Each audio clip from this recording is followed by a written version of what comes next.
just want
Jason, how it works when it's powered by the shared desk is that I first say that the stream is starting soon.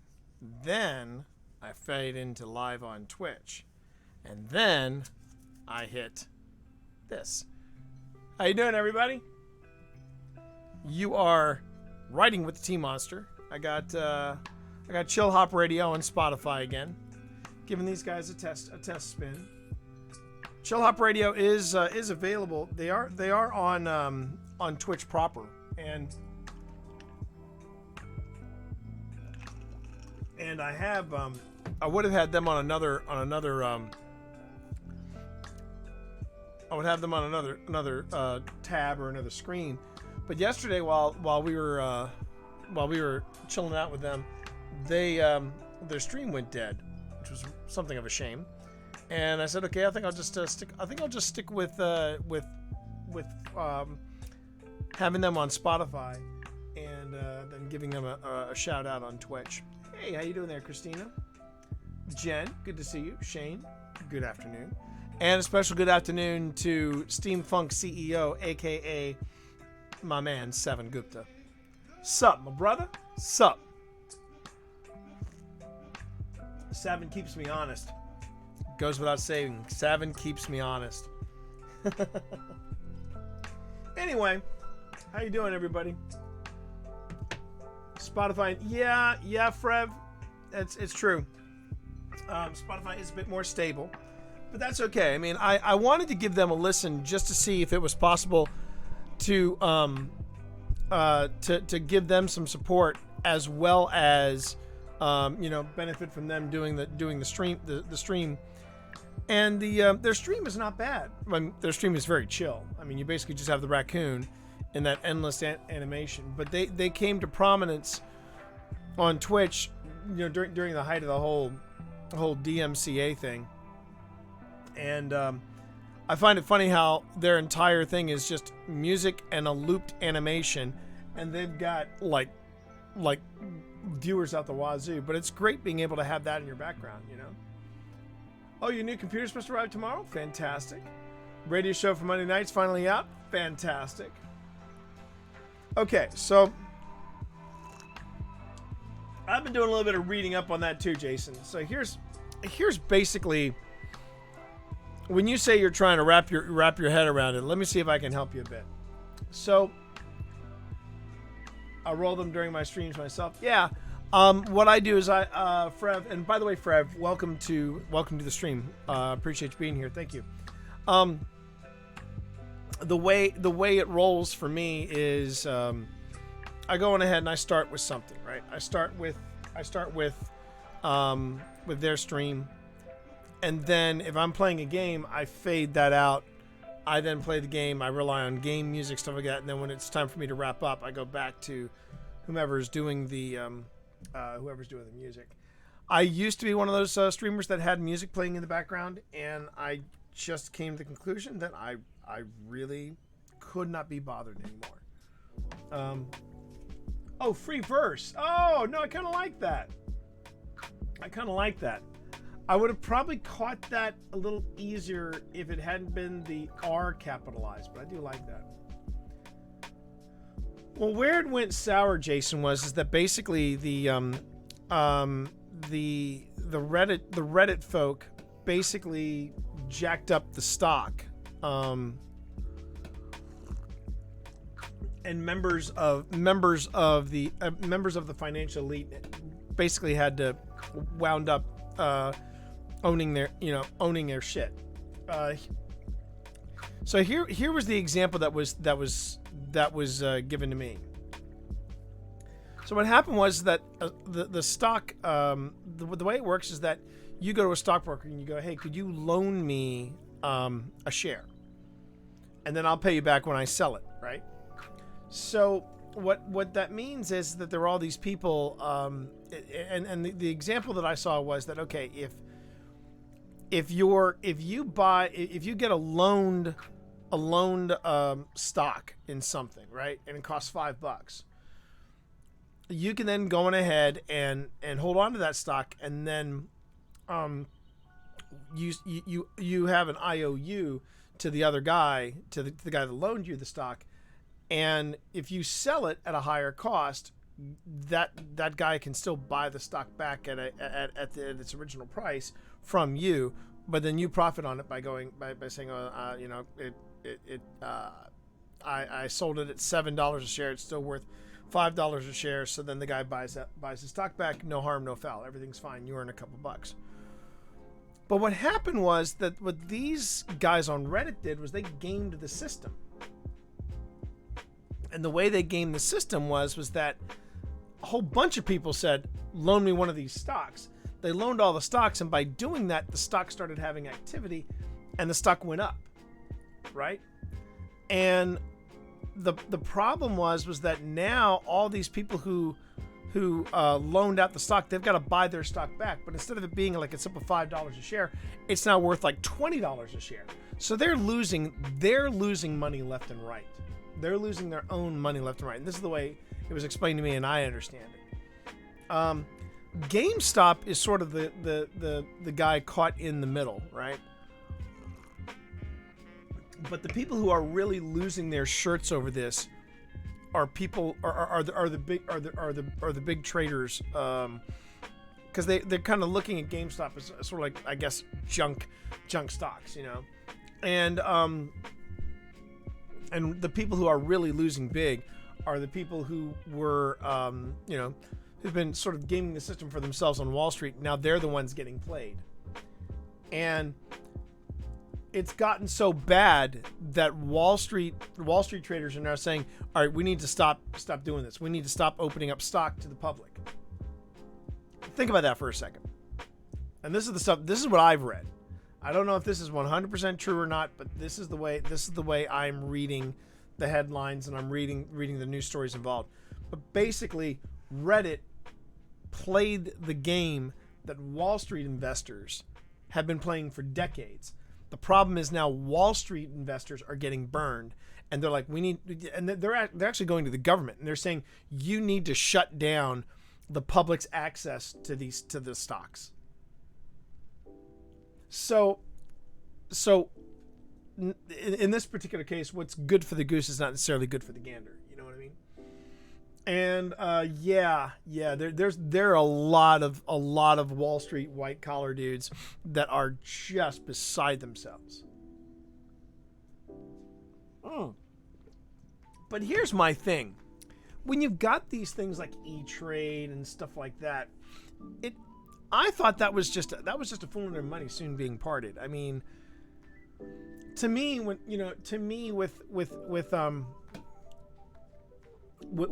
amateur stock trading, that sort of thing, I've always found the stock market to be nothing more than Vegas for white collar mathematicians. That's really all it is. And you can invest, sure. You can buy some stocks, sure. You can be a stockholder, no big deal. But I think this kind of opens up a vulnerability that's probably been there for a long, long time. And now I've had friends who have gotten rich off the stock market, but they've gotten rich off the stock market in that I had a friend who originally started working with AOL, and she was like, yeah, the pay wasn't super when I started there, but I was given as part of my benefits package just a whole lot of stock in AOL. And I thought, okay, and she sat on it. And then AOL went totally gangbusters in the late 90s. In the late 90s, early aughts. And she kind of got a feel for how AOL was the direction they were going in. And she said, I'm cashing in my stock options. I'm tapping out. She didn't have to work for the rest of her life. She did not have to work for the rest of her life. She still did. In fact, you talk about the ultimate geek lifestyle. She went from working with AOL to working with ThinkGeek. And she stayed with ThinkGeek for probably a decade. And then she moved on. She moved on again. And I don't know if she had a say or an investment in anything ThinkGeek, but I know that she was able to retire at 35 if she wanted to and live comfortably. I don't know where she is. I don't know what she's doing. We unfortunately parted ways, but those type of stock deals, I totally get. But the whole thing of I've never, like I said, I've never been, and maybe it's because I don't understand it as well as maybe an average geek should. But I never quite understood the whole ins and outs and inner workings of the stock market. But that's very nice. Did you hear that, Benedict? You're getting shout outs from your fans. You're getting shout outs from your fans. Yes, you are. But unfortunately, I'm going to have to reposition the camera because I know Pip will be joining me later today. All right. But this thing with GameStop, it is kind of a funny CF, say the least. Funny CF, to say the least. Pip and I have discussed too, by the way, that we should do a shared desk proper where it's Pip and her desktop versus me and my desktop. That would mean streaming from her end or her in the big boy chair while I sat in the second in command. But good afternoon, everybody. I know I'm a little late. I got in a late morning run. Training for the new half marathon has begun officially. And just real quick, as an update, I will be on tonight, starting at 7. It's going to be the Thursday double play with me and Steve Saylor playing Blind Leads the Blind, the Destiny Edition. Starting at 7:30, because we're gonna start off with our chat session called Opening Shots, and then around 10:30 I will transition from Destiny 2 over to Phasmophobia, and we will be playing Phasmophobia for a bit with Phil Rossi and the Scream team. And we call it the Scream team because I'm usually the one screaming. But now for tomorrow, there may be a late afternoon Ghost of Tsushima fun run for me, but I'm not gonna be 100% sure on that because I have an interview at 11 and then I have an interview at 1 for the same company. So tomorrow will be my interview day. In the meantime, welcome to my writing stream. Now, for those of you who are new to the stream, I'm T. You can call me T. You can call me Twitch Dad. You can call me T Monster. But as well as being a gamer and loving all things Destiny, I am also almost. Hold on. I don't even know if that is a command for everybody. I can't remember. Hi, Grim. Good afternoon. There you go. Anyway, but along with being a gamer, I'm also a writer of science fiction and fantasy, and I'm also a writer of tech help books. So I'm one of the authors behind Podcasting for Dummies. The 4th edition just released back in November, and it's already paid. It's paid for itself, so that's good. I'm also the author of Discord for Dummies, and a book that might be of some interest to anybody who feels like streaming or wants to learn how to stream. This is an actual book, everybody. Twitch for Dummies, and along with those Dummies books, I'm also the author of, like I said, science fiction and fantasy. And this is the series this is the first book in the series that my wife and I wrote together. This is the Ministry of Peculiar Occurrences, Phoenix Rising. This is the first in the series, and that's what I'm working on right now. I'm working on a brand new novel. It would be classified as urban fantasy because it's set in New York. I've got elves and orcs in it, so that's what's going on right there. But it's actually set in the late 70s, early 80s. This is the first draft, so it's going to be a little rough around the edges. And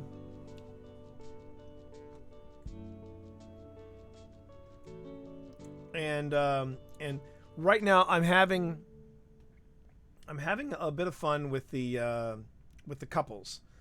We're meeting the significant others. We're meeting Claire Pensworth, who is Jack's wife, and we're meeting and we've also met Herbal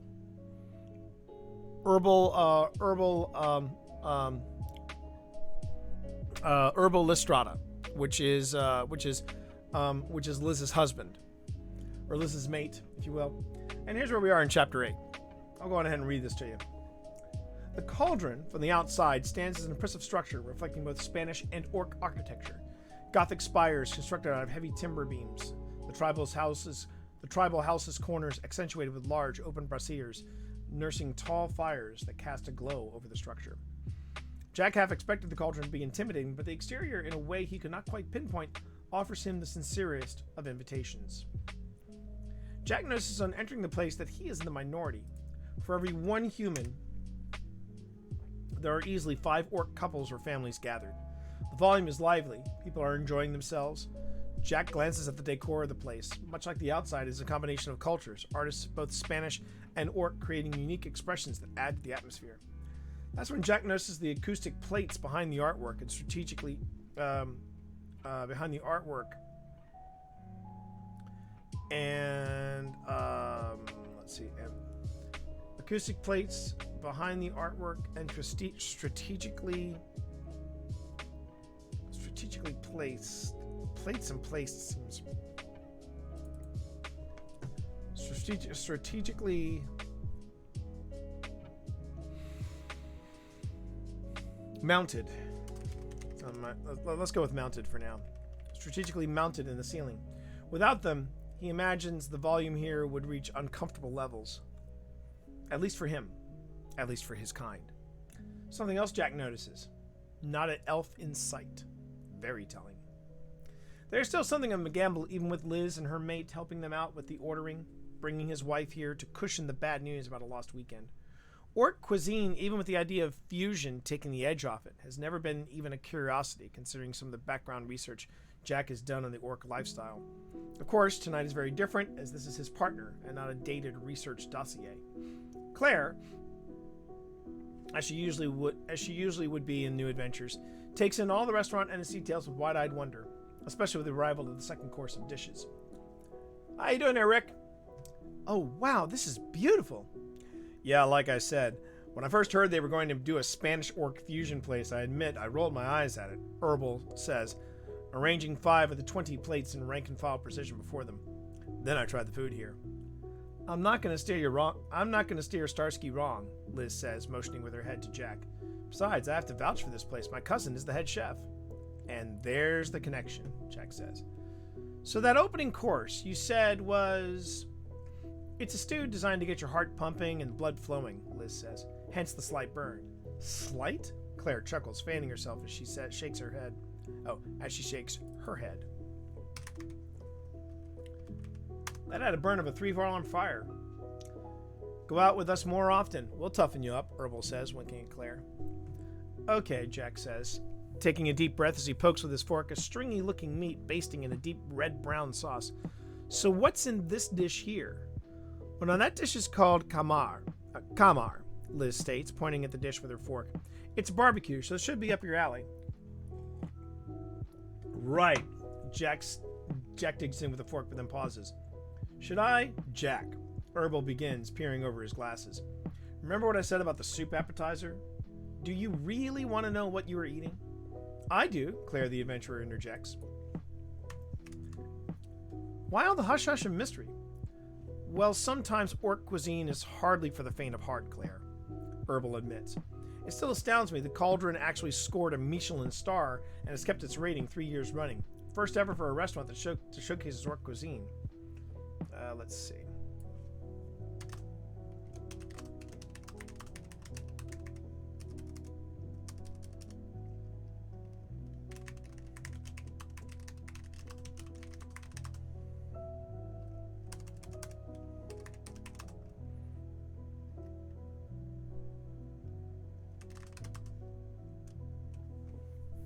I don't want to say in the before times. That's kind of trite.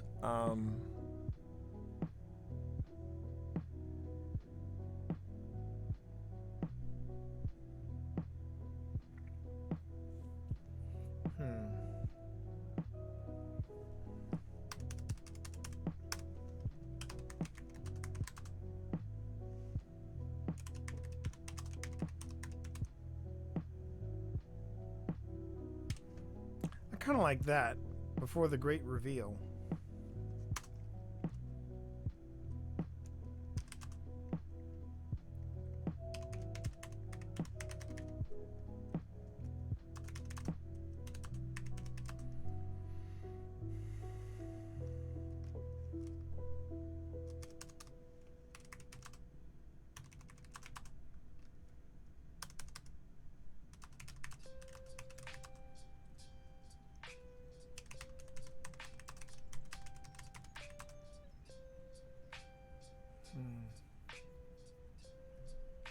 Oh, sweet ass Rick. Hey, Shauna, good luck.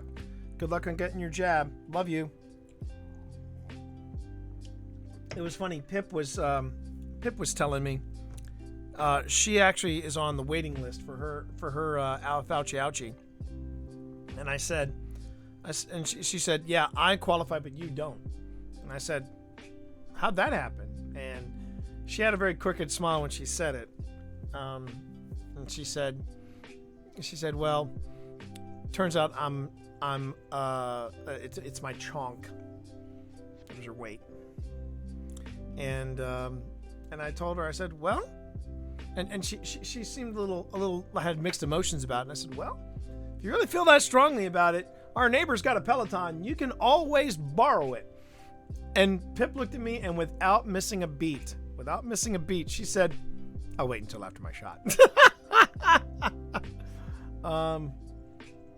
So yeah, but she says because of my weight, I'm at a higher risk for getting COVID. So Pip is Pip's on it. And Pip's on the waiting list, and I'm you know what? That's what I told her. I said, look, if your struggle with your weight is a fast track to you getting the Fauci ouchie, you know what? I'm okay with that. I am more than okay with that. The weight can come off whenever. Get your ouchie now. That's what I say.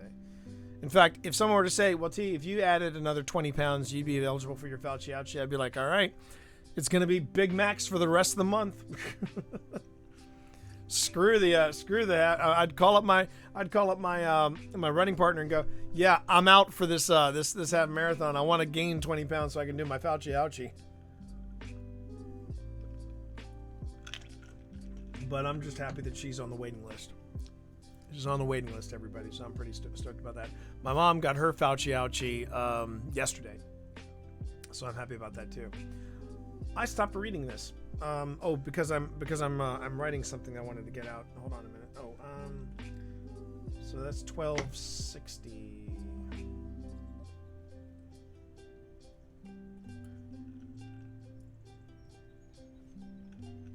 All right, so let's just say 1250. 1250 is my starting point. 1250 is my starting point. Let's see. I wonder if I should have that in here. That's a thought, isn't it? Hang on a minute here, chat. Let me just try something here.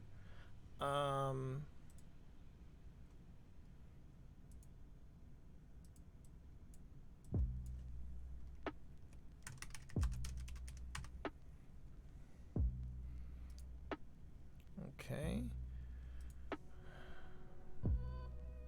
Oh, wow. I can actually use coalition too. Maybe not coalition. Let's do that. Okay, so current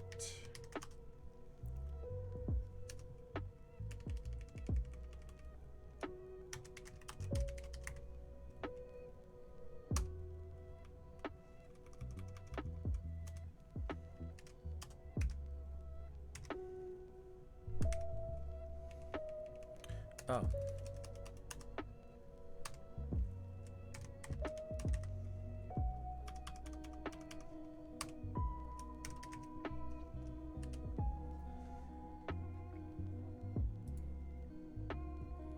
Put it up in the top corner there. Oh, and I made it white. Even better. That's not what I want. I'm just trying something out here, chat. Just trying something out here. Give me a minute. Instead of, how about let's making it, pardon me, let's make it black. There we are. There we are. Yeah, that's not bad. A little bit of a progress bar, so we can, if there was some way I could do a progress bar, that'd be absolutely fantastic. How is Twitch Grandma? She's good. She's good. She's good, I think. All right, no problem. You go ahead, Jason. The 120 mark can wait for you another time, but I do appreciate that. Thank you. And what? With a follow. Thank you. Did I pronounce that right? Did I pronounce that right? Let's see here.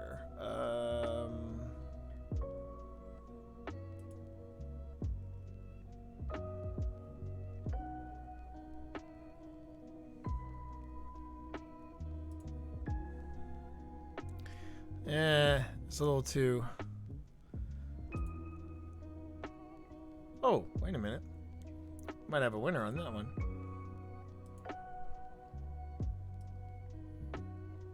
Oh, I like that. Yeah, I like that. Okay.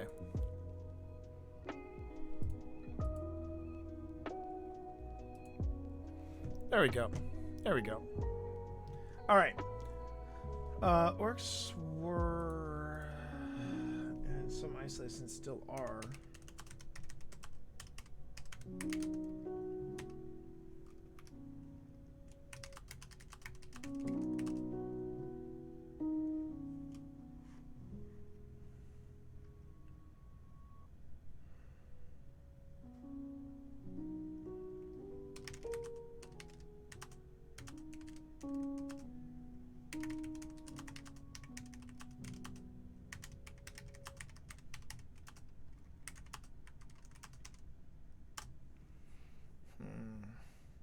Okay, Rick. You have a good call. Hope it'll be okay.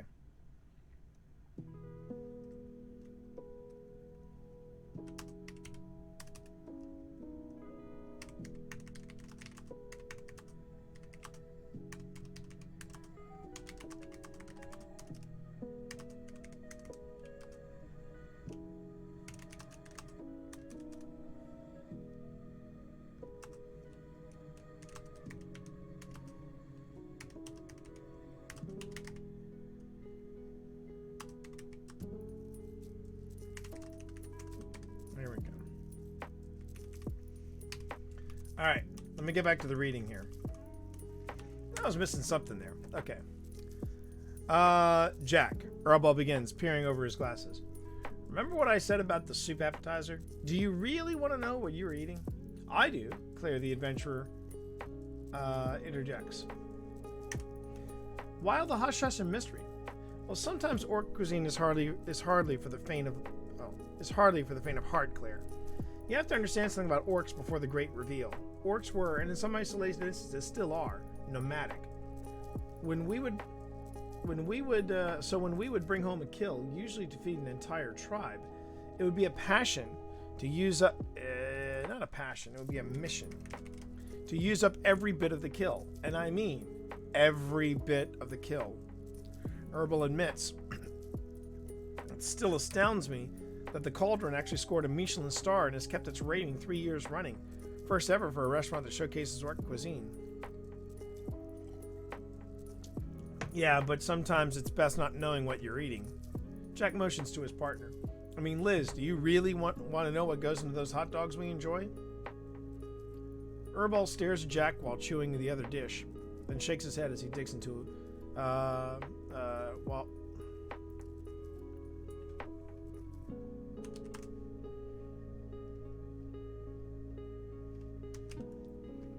his current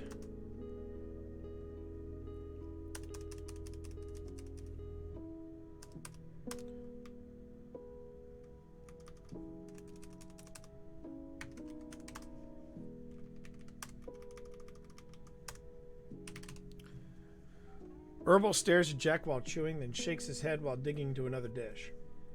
The gesture is not lost on Jack. Something wrong there, Herbal? Jack watches Liz fix an icy stare onto her mate. Herbal remains focused on his food. Nah, it's nothing. By saying it's nothing means it's something, now doesn't it? When Herbal locks his eyes with Jack, he wishes he could reach for his service piece. She's got a name, you know. A rather beautiful name at that. It means first blood when translated. Jack tucks into the barbecue. The spice heat matches his sweetness, and a cool sweat instantly breaks on the back of his neck. Well, Liz doesn't seem to. That's because she doesn't want to piss off her boss. But Kamar is nice. It promises to be a good evening for food. Conversation, on the other hand, look, I did not mean to. And that is my family name. My family name.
And that is my family name.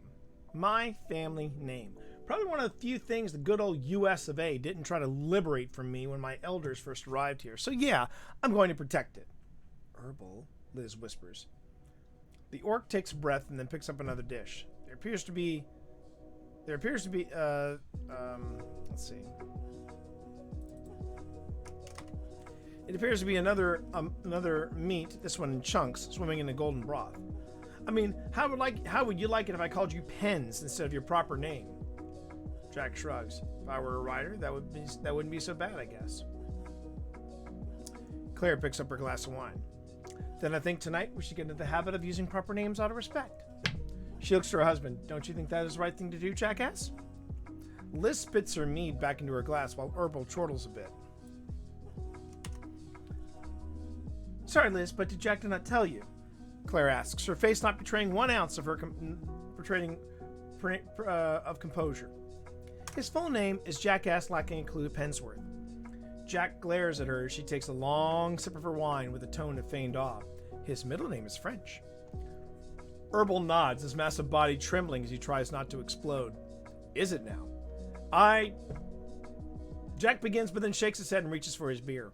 I'm going to just drink my beer here. Best thing I can do at present. Stick to what you know, hun, Claire quips. Herbal minds, I don't, Liz says, her emerald skin a shade darker now. I don't want to cause trouble in the office, you know.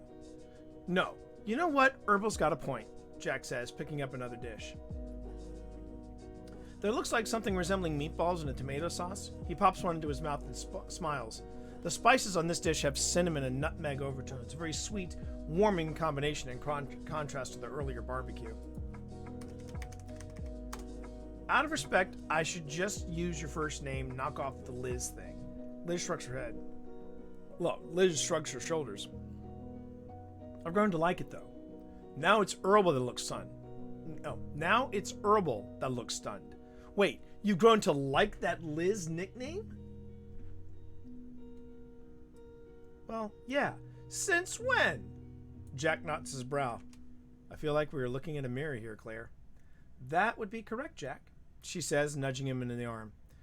As an investigator, he is one of the best. As a communicator, though, Herbal holds up a finger and asks Claire, does Jack do this thing where he wants a specific kind of deli meat from the store? That was one time, Herbal, Liz groans. You too, Herbal, Claire asks. Maybe you and Herbal would like to have a table all to yourselves, Jack quips. And we can enjoy this fine meal while the ladies talk, Liz chimes in, toasting her glass to Jack. Exactly, partner. Actually, exactly, Hutch.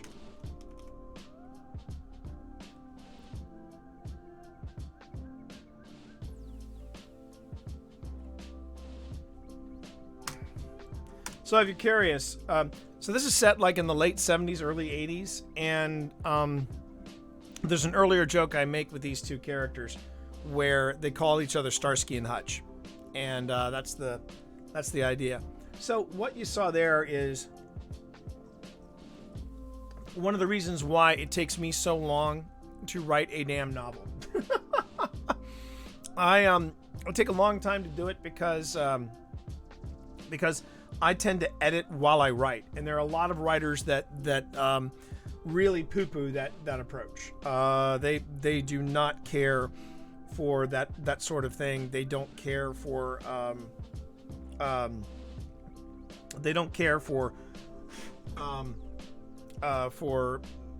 things like, you know, like they just want to vomit out the words and then move on to the next chapter, you know. And I get it. Some people work that way. I'm not that guy. I want, when I have my first draft completed, I want it to be as clean as possible. And I think that some people would say that is the difference between how some writers work versus the way nonfiction writers work. I mean, case in point, since I pulled it out, let me go on ahead. Title of my sex tape. Since I pulled it out, let me go on ahead and talk a little bit about the process of Twitch for Dummies. So, Twitch for Dummies, a book that people really do believe is a fake book, but it's actually it's a real book. It's actually at bookstores, and I'll let everybody know when the I do actually have here for sale. I do a thing called the Content Creators Bundle, where I bundle at a discount price Twitch for Dummies, Discord for Dummies, and Podcasting for Dummies, and I autograph them all. But to give you an idea, so with Twitch for Dummies, I signed the contract in May, started work on the book in June, had the first draft done in August, and then we did revisions over the latter half of September and the first part of October. And then in January, the book came out. So just to kind of put that in perspective, I wrote all of this. I actually have never done a word count. But this is, let's see, how many pages of content are we looking at here?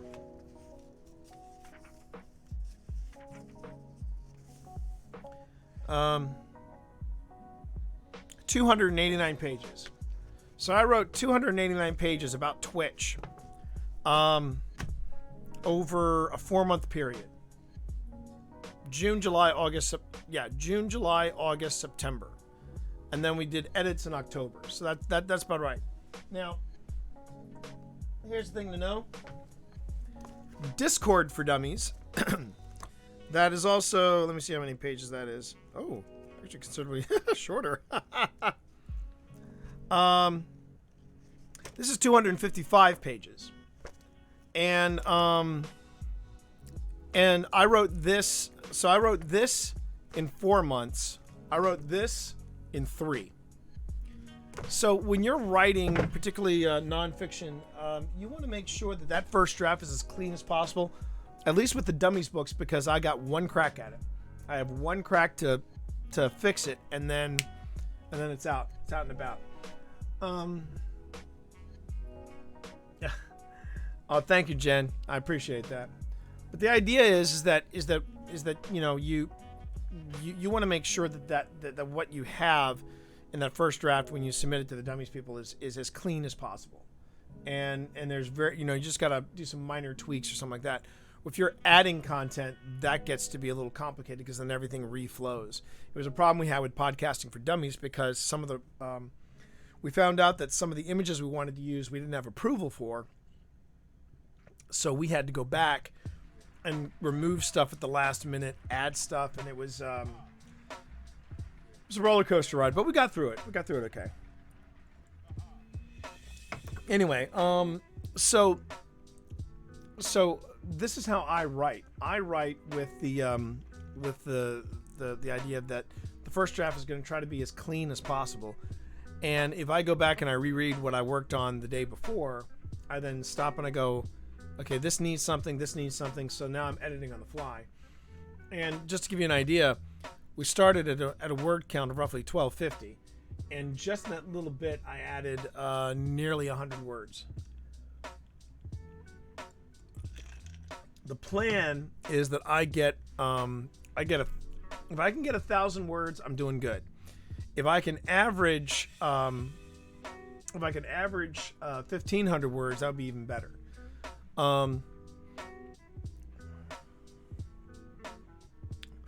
Just see something else here.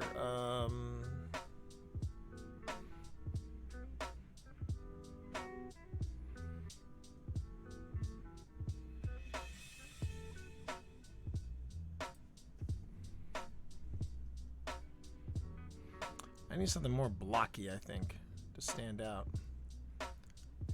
Oh. Yeah, that'll work.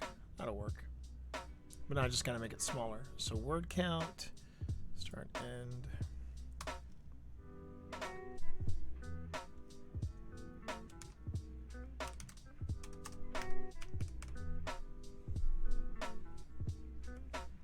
Hey, how you doing there?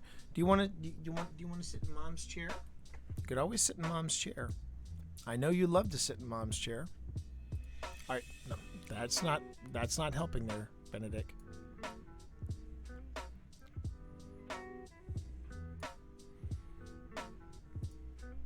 There we go. Let me see if I can convince Benedict to sit in. Gotcha.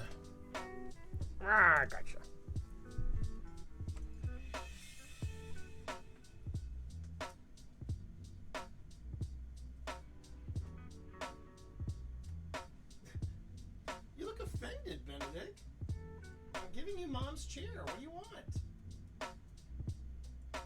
You got your camera. What's the matter? Benedict, come on. That's mom's chair. Usually you're fighting mom for the chair. You know that, right?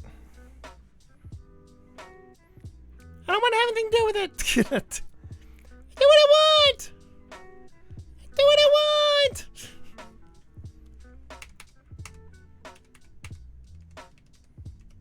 I want to be over here. You're just killing me, cat. You realize that? All right.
Yo, Spence, how are you? Good to see you. Cheers. I hope you're doing better. Sorry you're having such a rough and tumble sort of ride, but it was a delight to run with you this this week.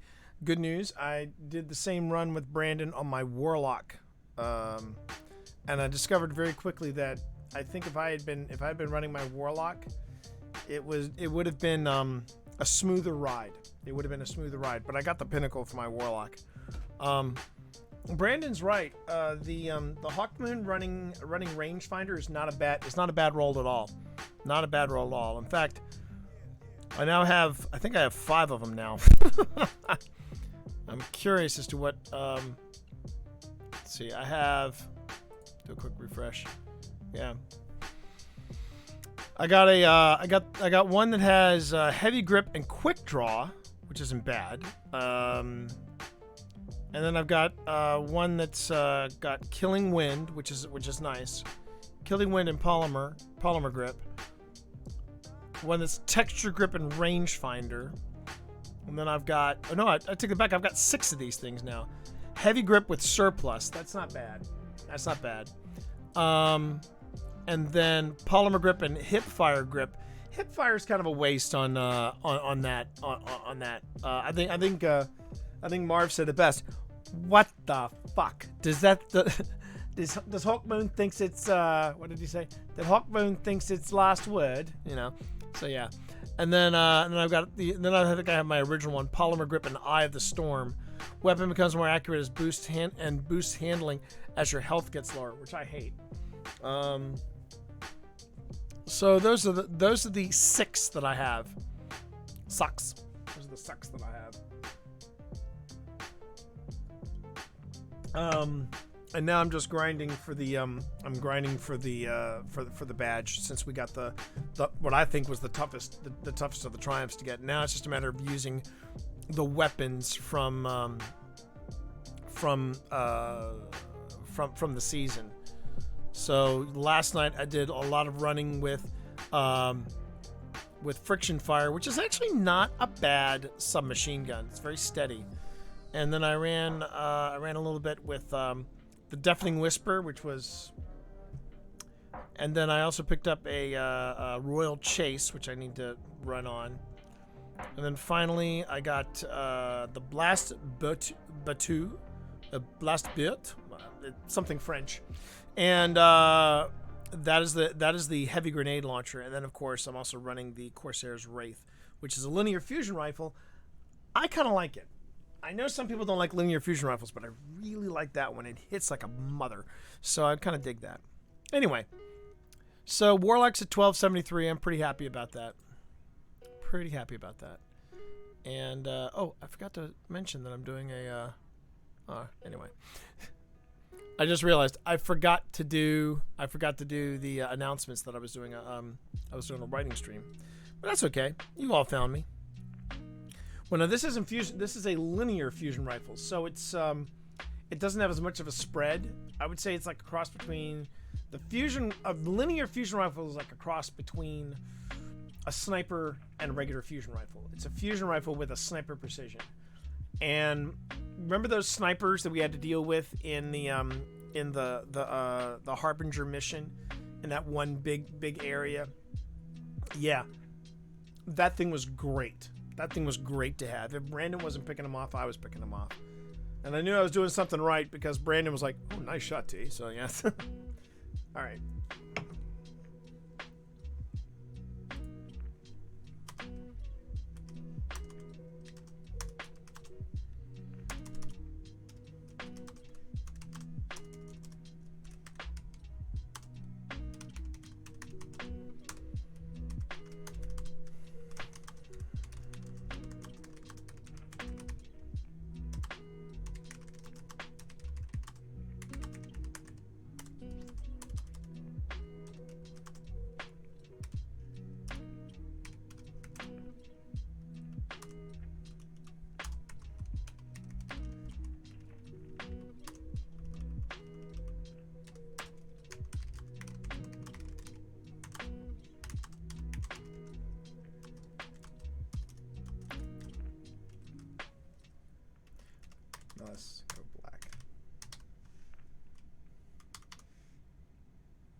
You must have missed then. You must have missed my earlier greeting then, Savin. I basically said, Savin knows he found the right stream. It says bad motherfucker on the door. How you doing there, Savin? Good to see you, buddy. And what are you writing on, sir? What are you writing? What's your work? What's the work you've got going on?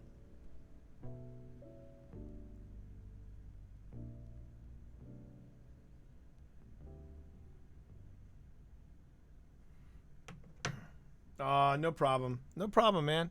I was just saying it was good seeing you in there. It's good seeing you in there.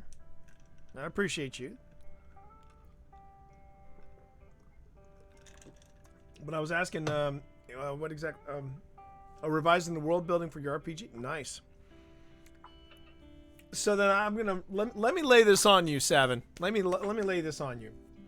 What I'm currently working on is my current work in progress is this thing called Fear City, New York. That is the name of it. It's gonna be 3 books in this series: Fear City, New York, Fear City, Las Vegas, Fear City, DC. And you know, instead of trying to bring you up to speed, I'll go on ahead and I'll because I don't think I've told you about this. I don't know if you've had a chance to see anything that I've been working on in this one. So let me go on ahead and let me do a quick reading for you. This is what I'm about to read for you is the opening chapter.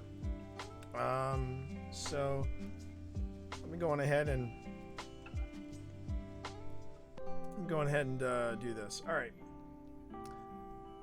This is chapter 1, everybody. For those of you who are new to the stream, this is the introduction of the new book that I'm currently working on. I'll return to chapter 8 in just a second, but this is chapter 1. Big G. That's the name he is known by. Yeah, okay, it suits him. He knows that. Doesn't mean that he particularly likes it. Maybe it is that feeling of how it makes him a caricature or a cartoon. He's a serious guy, and his wife complains that he takes things a little too seriously. He hears her say to him, "It wouldn't hurt if you lightened up a little, G. You're going to have an ulcer at this rate." He couldn't help his nature. It was the way he was raised. It was the doctrine instilled by his time in the military. He is an intense guy. He knows this. Kids, he had hoped, would have softened up that exterior, but there's no sign of that edge blunting. Right now, though, he reminds himself that this is not the time, place, or individual to show resistance towards. One wrong look, a misinterpreted gesture, any sort of attitude, and he would be fortunate if he walks out of here with his legs intact. The door opens at the far end of the warehouse, causing him to start. For fuck's sake, that sounded loud. Genvek takes in a long, deep breath of the cold air, and his senses scream at him to exhale. He smells oil, rust, water, and metal scrap. He makes the distinction between the steel and the iron, can pick up the sharp tang of aluminium, and isolate the stink of plastic. He would have quickly exhaled, but Genvek did not want to give his appointment any kind of tell. He wanted to be seen just sitting in the light of a single overhead lamp, waiting to have a chat. No big deal, nothing of concern. He lets out his breath as slowly as he took it, and shifts his large shoulders ever so slightly. Hopefully the gesture went unnoticed. He glances down at his hands that could easily envelop the man's head. One twist and he would be dead. Humans were fragile, delicate creatures. Big G! The gentleman's trench coat was not leather or cloth, cashmere. His tie is Burberry or Salvatore Ferragamo. Ferragamo. No doubt the kerchief and the suit's jacket pocket square matched. On extending his hand, the dim light glints off the gold of his pinky ring and cufflinks. Genvek catches the deep, rich, earthy scent of onyx. A primal desire to grab the bauble swells inside of him. Relax, he whispers to himself. Different time, different place, just be cool and be gentle when shaking his hand. Heard a lot about you. Oh, good, I hope. And Gambit grins, not smiles, grins, as he carefully takes Marco Petrelli's hand. I really appreciate the time you're setting aside for me. Handshake breaks, and Petrelli opens and closes his hand. Oh! There's firm handshakes, and then there's that. He glanced to one of the 2 men flanking him. Bet this guy would give you a run for the money, Vito. A couple of rounds in the ring? No, not me, Mr. Petrelli. Turns out, I may have some solid bread boxes here, but I got 2 left feet. Really? Couldn't stay fast on the feet. I could barely handle my own first dance at my wedding. I still box for health and all. Yeah, I got no doubt you being an orc. You've seen some shit. Probably got into a couple of tussles. Yeah, that's part of your nature. Something like that. Gambit could feel that nature of his wanting to rip off this human's head. Yeah, something like that. Look at us, being all vegetable soup and getting along. Doing business together like professionals. Petrelli stops halfway to his seat and looked up at Gambit. That's what we are here, right, Big G? Professionals. Absolutely, Mr. Petrelli. Mr. Petrelli, what is that? Mr. Petrelli, that's my father. Come on, Marco. Gambit nods. Okay, Marco. So you need to talk to me. Sounds serious. To business. That is why Gambit had called in this favor. Yes, it is. Petrelli motions to Gambit with both hands, a friendly, congenial smile offered as he inclines his head to him. Talk to me, Big G. I don't have to tell you how rough things here have been. The president has been driving the country into the ground, this goddamn energy crisis, lines at the gas station. Oh, don't get me started. I'm always sending these guys out to make sure the car's gassed up. Fucking Arabs. Fucking thorns on our side, you know? Gambit is not accustomed to being interrupted. Nobody in his outfit did that. His own crew certainly knew if you cut him off and he was in the middle of making a point, that's a quick way to earn a backhand. Still, this was Marco Petrelli. Oh, I know. I do know. What I'm saying is people just aren't gambling like they used to. Even my remarkable marks, they're just not putting down the bets they used to. People are pinching the pennies and pinching them hard enough to make them bleed. Really? Petrelli asked. Making them pennies bleed, huh? What a terrible analogy to use. You know what I mean, Marco. They're just not playing the odds as they used to. Yeah, no, I'm trying to curb my own enthusiasms. My bookie's trying to encourage me. I tell you, he's a terrible influence. Petrelli chuckles and Gambit joins him. Petrelli nods and he feels the prickle of heat under his shirt ease a bit. Yeah, I get it. Trying times and all that. I mean, it was tough when I dug into my own account for that 200 grand you came to me about. Thing is, I did this because I believe in you, G. I believe in helping you with this investment, but I was trusting you would make good on this debt. You did assure me it wouldn't be an issue. Gambit holds up a beefy hand. I know, and I'm still good. What about that junk you're selling? The prickle returns. How the fuck did he know about that hustle? You okay with that? I know that some of the bosses are not comfortable about that enterprise, and I get it. That can be rather messy business, especially when people are trying to clean up at their act. Thing is, Big G, it's all about the business, right? It's all about the numbers, what's coming in, and what you're earning. Petrelli leans into the light, and he smiles in a way that tests Gambit's patience. He feels like the man is patronizing him. Here's what a lot of people don't know. The bosses say we don't use junk, but they are. Cocaine, heroin, whatever. They get so high off shit they could pass for decorations at Studio 54. Fucking ridiculous. Fucking hypocritical. Junk is good business though, provided you're not getting high on the shit you're supposed to be selling.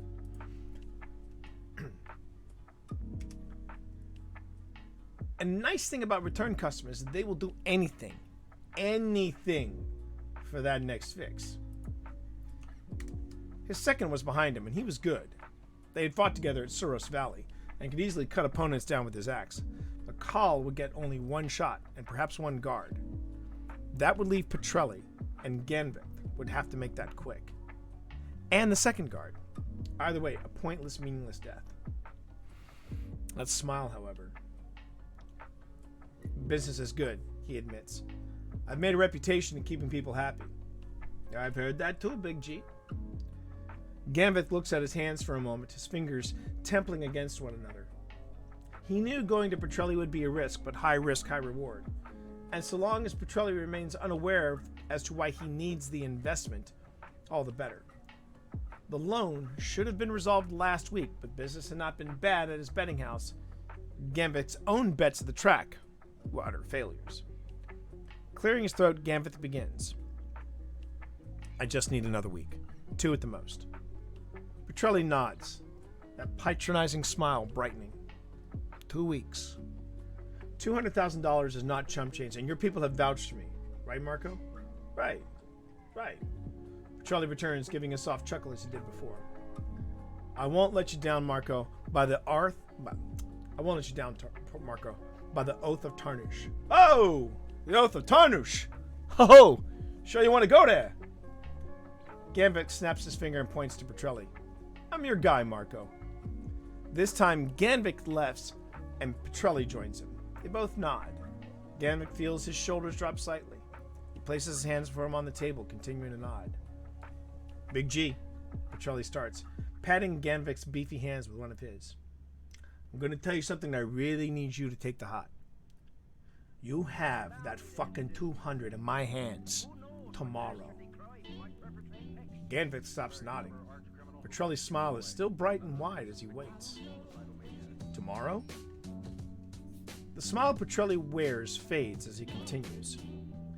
If you ain't got the 200 in my fucking hands tomorrow, and his grip tightens on Ganvik's massive hands, I'll break every fucking bone in your body. Before Gambit can even respond, Petrelli adds, I swear to my kids. A dryness suddenly grips his throat. He took an oath on his children. On his children. You understand? Petrelli asks. Yeah, the orc manages. Yeah, Marco.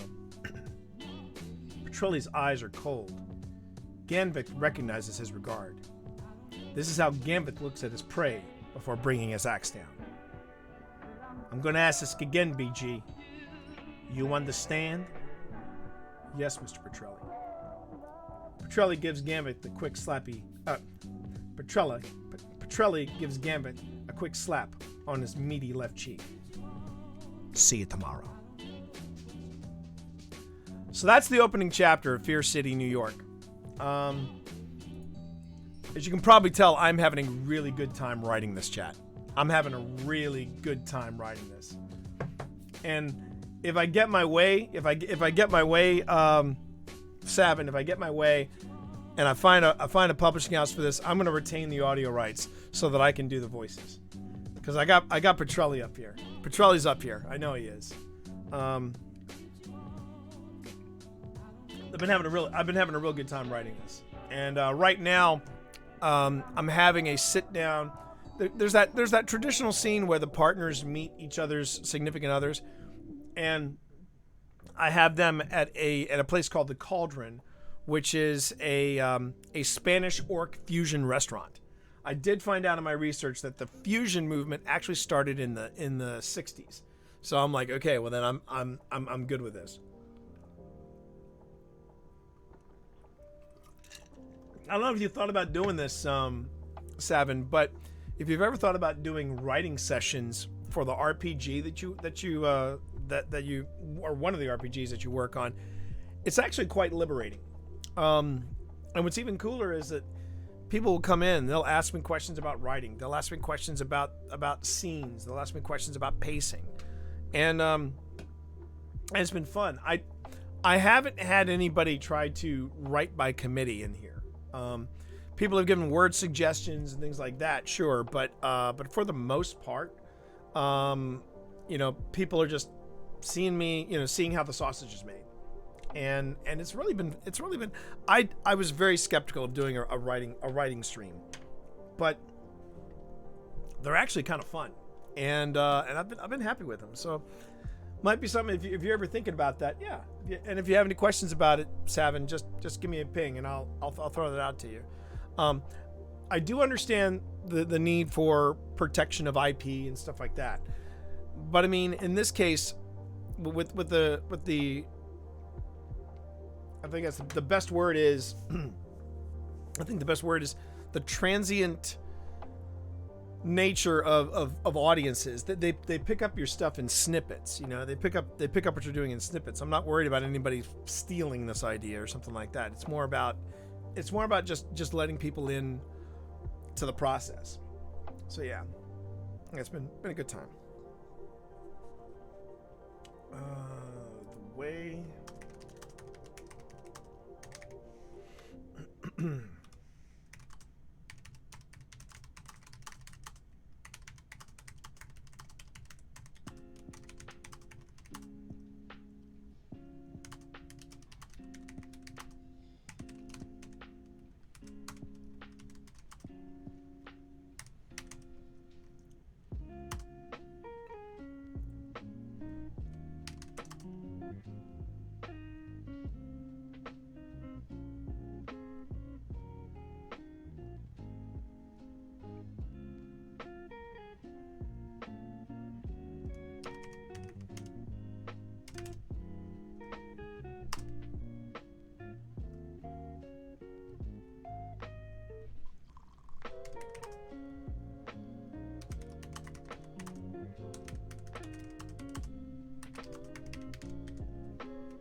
I think when I'm much closer to railgunning content as a product pipeline and I'm laying out the microfics or adding some of the work is where this will fit. Once I'm sublimely confident that product is happening with the time tip, I may loosen my collar a bit on that. And that's a smart way to do it. That's a smart way to do it there, Sabin. I mean, I had mixed, like I said, I had mixed emotions about it because I've seen a couple of other writers do writing sprints.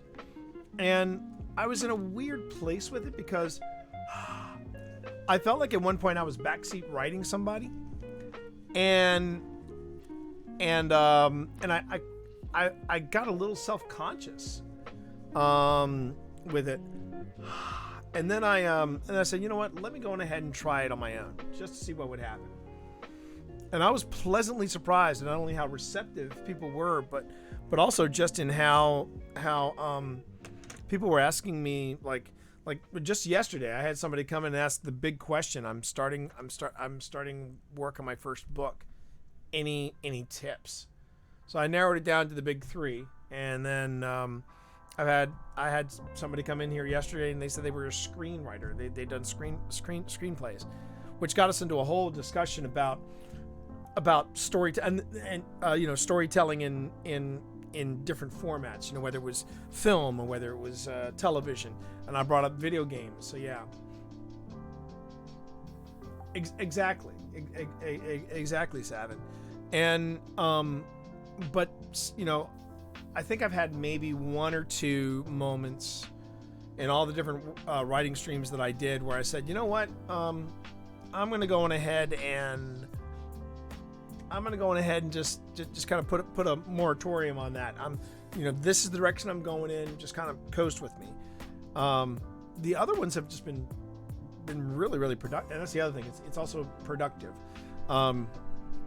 If I wasn't doing a stream, I could probably hammer out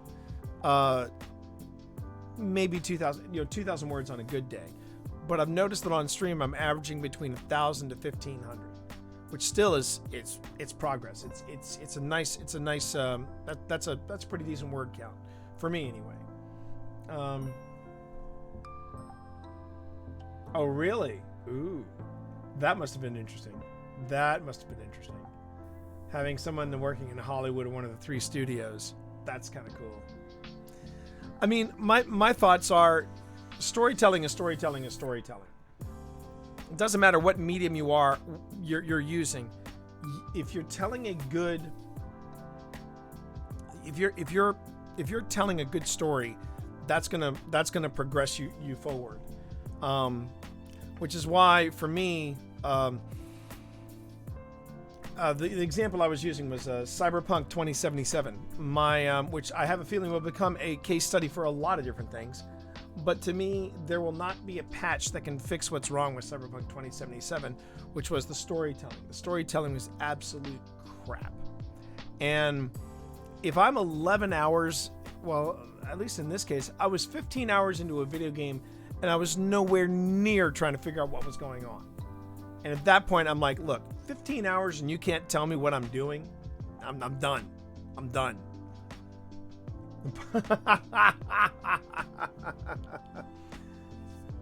High five. I can see that.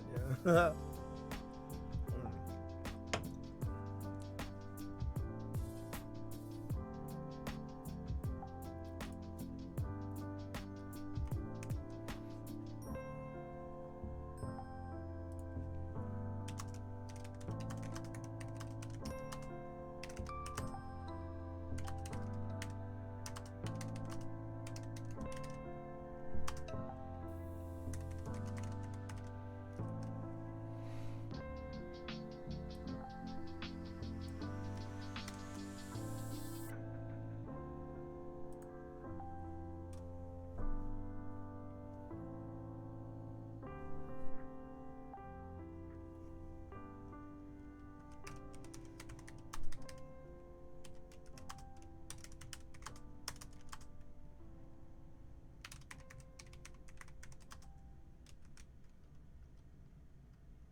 One of the downsides, though, 7, whenever you make mistakes and you're running live, you share your mistakes with the world.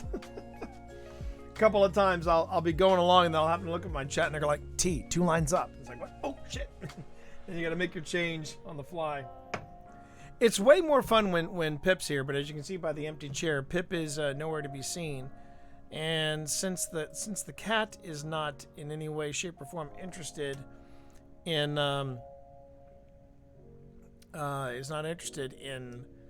taking her seat, I'm just gonna go on ahead. Cat's right here. Benedict, Gamer Cat, he's right here. You sure you don't want the chair? The chair is wide open for you, buddy. All right. By the way, it is poke day. You're gonna get poked today, so there's that. Let's see. Why don't we say it's the size of your forearm?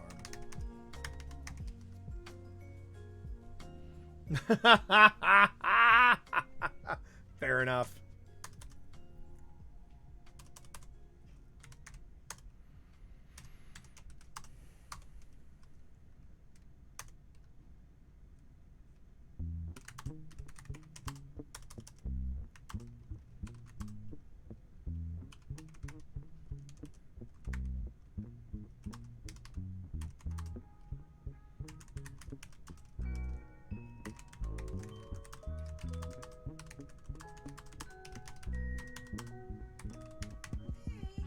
There you are.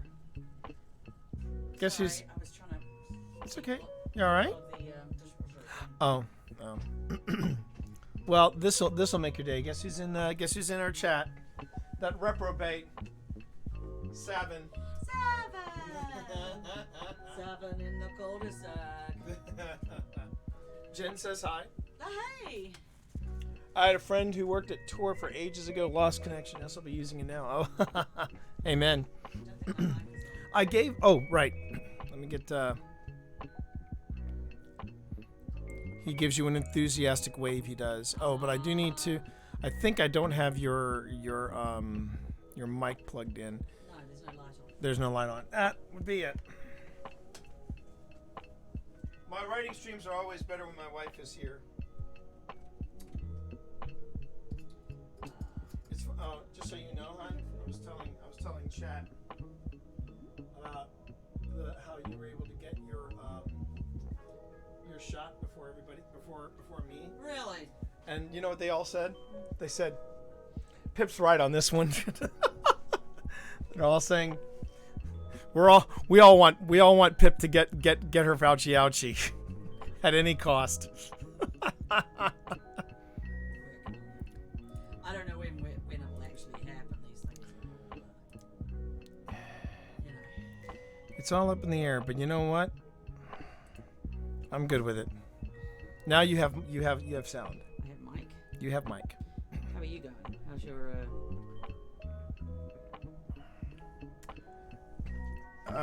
what was that? How are you going? How's your word count? Well, you'll like this. I actually have let's do that. Are you actually doing word count today, hun? Yeah, I was going to get 1,500 words out today. Well, then here's what we're gonna do. No. I have something clever that I've just started. We're not going to turn this into a competitive thing, are we? Not really a competitive thing. More of a I have to go and get my noise cancelling headphones if we're going with that. Right, 'cause I okay. need to- If you really want me to pound the keys, Hey now. then I will. Hey now. What I'm doing instead is I've got for both of us word count, like a little Oh, you have? Do you want to put in my current word count? Yes. So what's your starting? What's your starting word count for whatever chapter you're working on? I don't. So like for example, I started with 1250 words, and I have start, end, and goal. And the start is my. Couldn't I just give you the grand total and then tell You can you do where that I wanna too. be? Sure, you can do that too if you like. Okay, so my current word count is 43,778 words. Oh, okay. 700 what? 43,778. All right.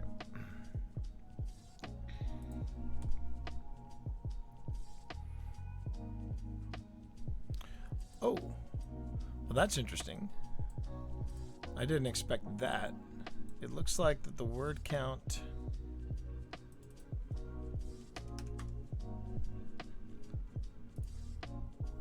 Huh. Okay. Don't know about that one. I'm just gonna go get my headphones and maybe You go get your headphones. Oh, Kennedy, what's your thing?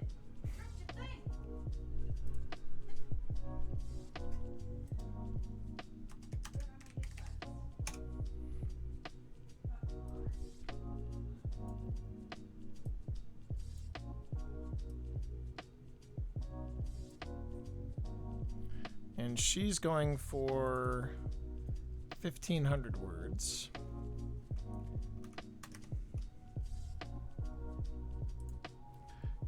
And now I have to make a brand new one. We'll call this one word count T.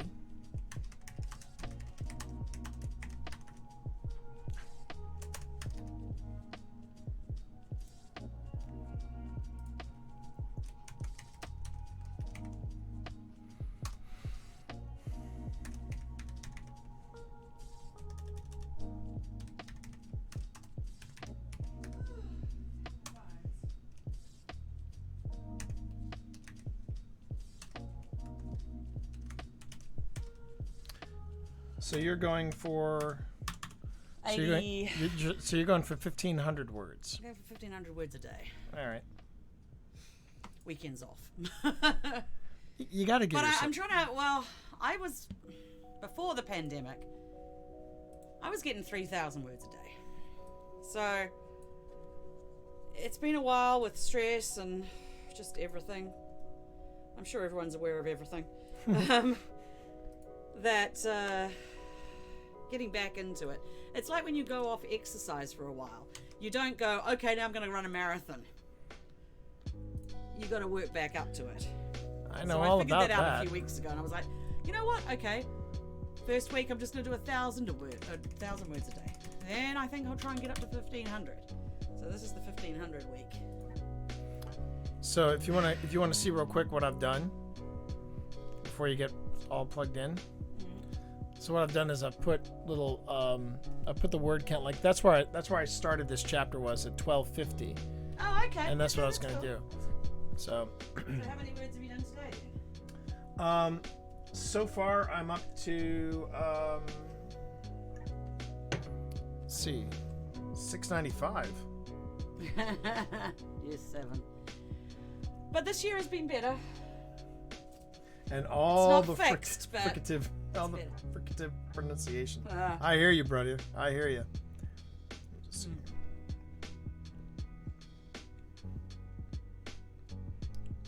1695. I started at 1250. I had some really good ideas last So I'm nearly at 500 words right now. night. So, you know, Hey, if you consistently put out 1,000 words every day, you get a book pretty quick. you get a book in 4 months. You get a book in Pretty 4 good. months.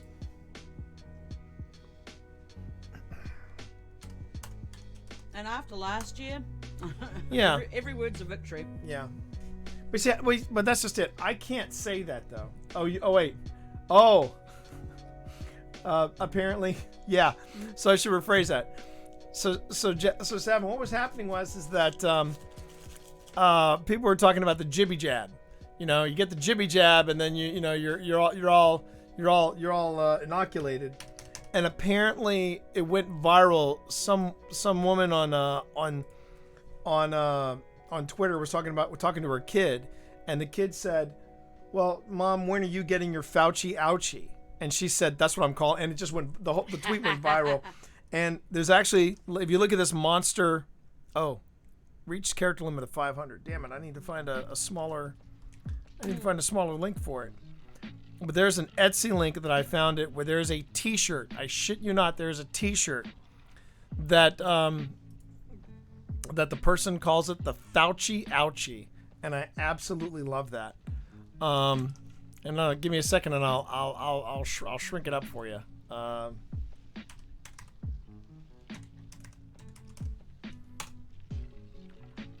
Whoop! Can't do it there. There we go.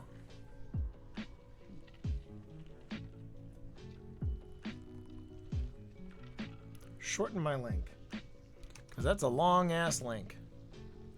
There we go. And I'll just copy it. So if you take a look at this, yeah, take a look at this. Here's the link. There's the link. Now they were calling it.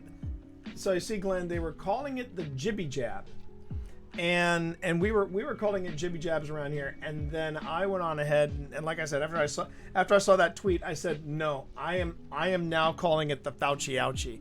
And then I saw this T-shirt and I said, yeah, this T-shirt is absolutely on point, the Fauci Ouchie. So as soon as we all get it in the family, I'm buying one for each of us. In fact, it wouldn't surprise me if that lady was on back order or whomever it is that's running that Etsy shop. But that's where it comes from.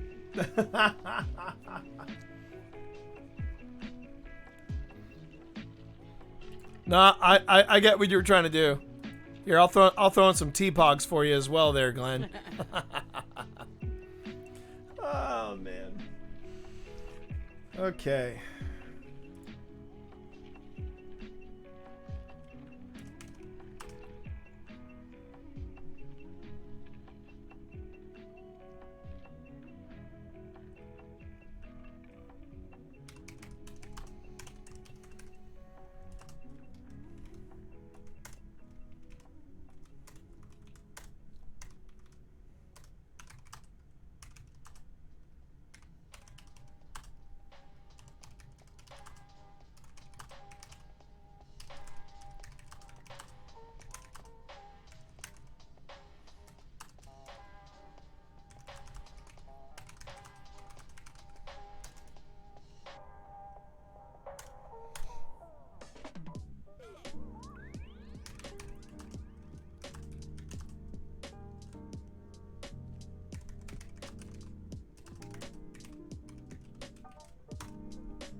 Have you ever spotted a typo that you'd written in a book that you regretted not removing?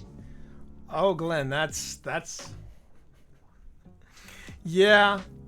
It's when I think when you produce any art, you have to learn to live with imperfection. Yeah.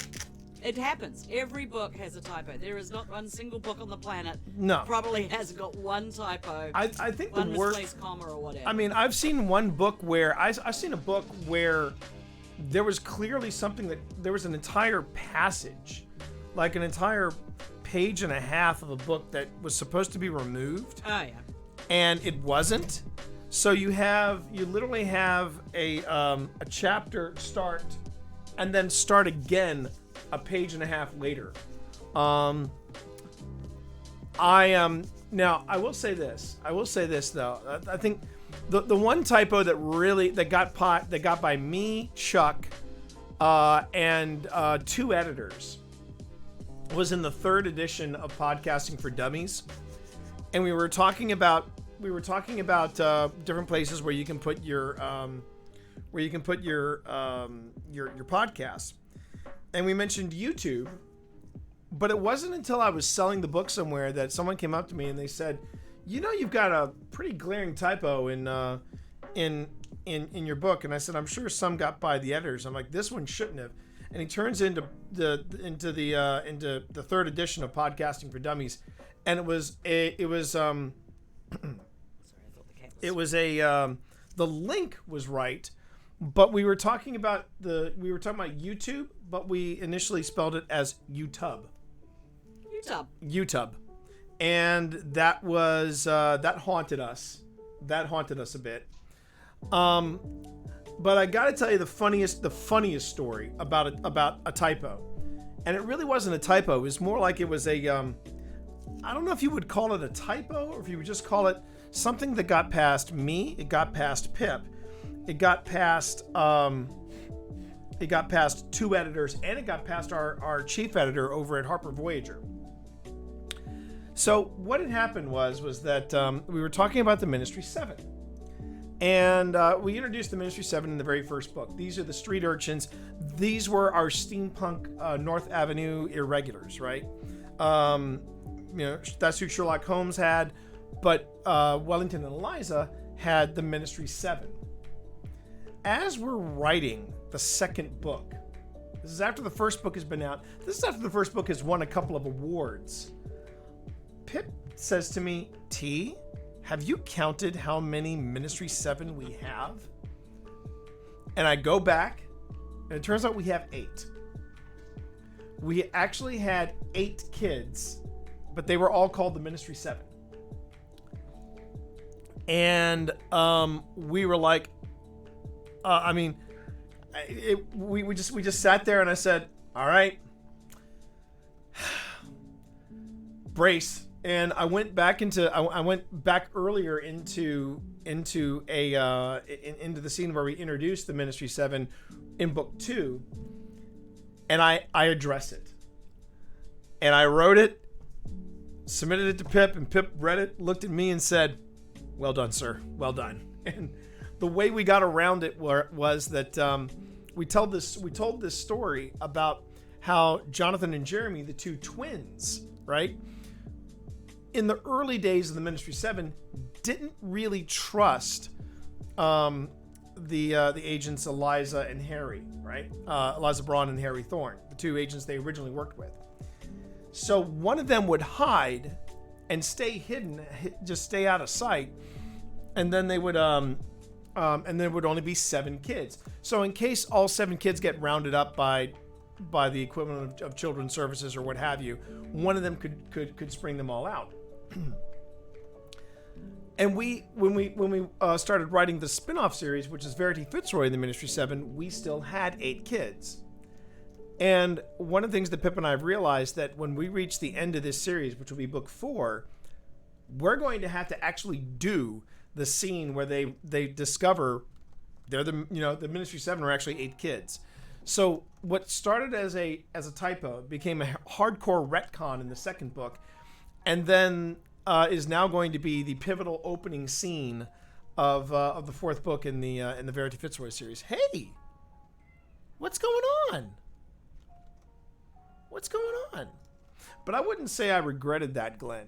I wouldn't say that I regret that at all. That was a mistake that wound up becoming a life of its own, and that was fun. The YouTube thing was pretty ridiculous. It was pretty ridiculous. There was the thing I think I was angriest about, though, was the editor that I had for Discord for Dummies added a subtitle into one of the sections of the book that I didn't add. And not only did they add the subtitle had a massive grammatical error. That kind of pissed me off. But if Discord for Dummies ever goes to 2nd edition, I will take care of that toot sweet.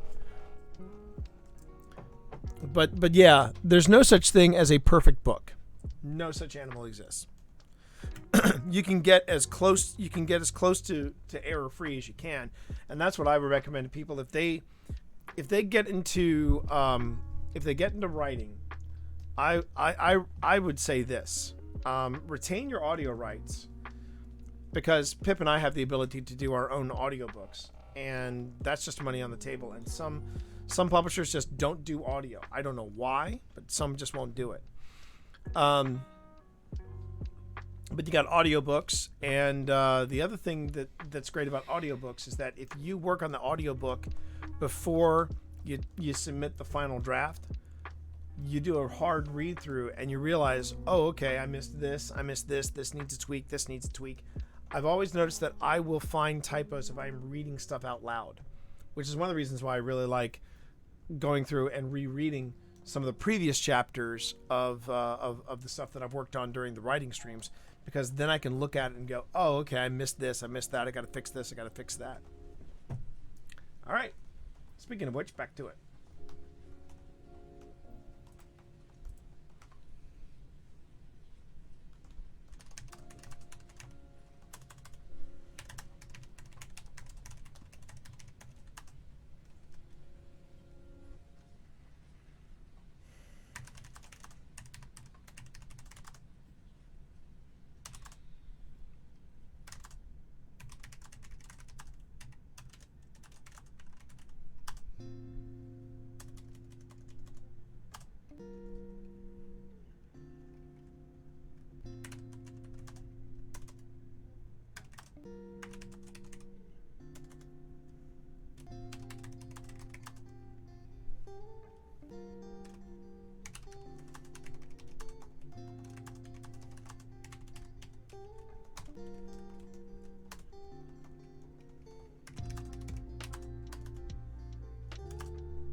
No worries. Oh, Savin, I meant to ask, how was the you were showing off a I'm not sure what kind of setup it was. You told me about it in the last in one of our last phone calls. It was a laptop setup that you had specifically for, I think it was for Squadrons, Star Wars Squadrons. How was that? Is that still running smoothly?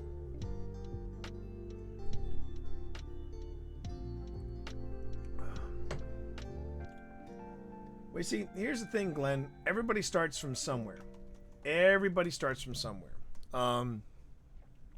I could probably go back, take a look at Moravia, and just go, nah. But yeah, grammatical stuff. You develop that. It's like a skill. It's like weightlifting.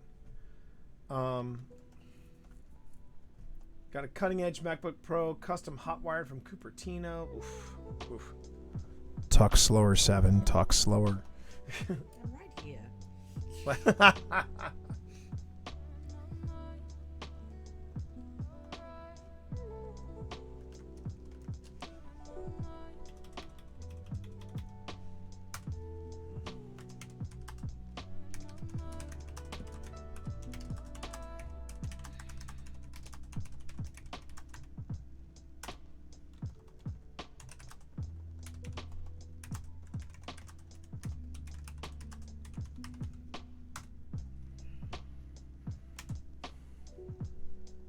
I've game streamed it to my iPad.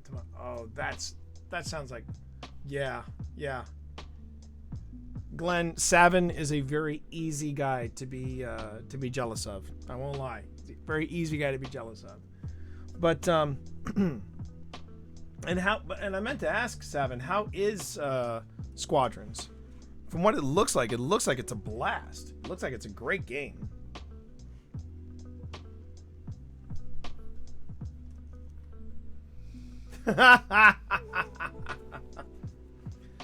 Once we get our Fauci ouchies, it's going to be road trip time for a lot of people. It's going to be road trip time for you, Savin. It's going to be road trip time for Steve Saylor. I want to smoke meat and cook for people. I just do. Hey, buddy, stop trying to move the mouse with the tail.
Thank you, Glenn.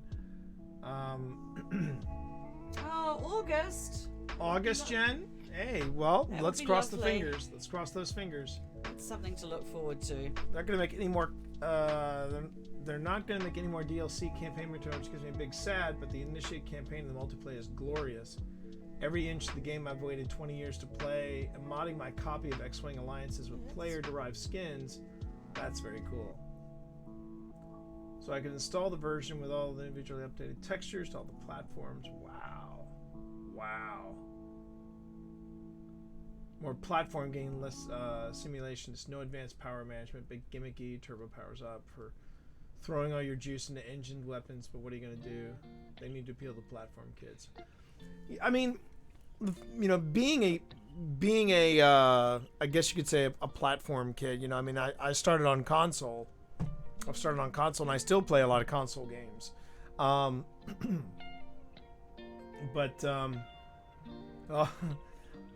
Absolutely, visits after we're boosted up. Cooking, so much cooking. We like to hear that in this household. But sounds good, Jen. Sounds very good for beer and cookies. We not only have breweries to take you out here to see, but we also have got distilleries to take you out here. A lot of interesting things popped up here in Virginia.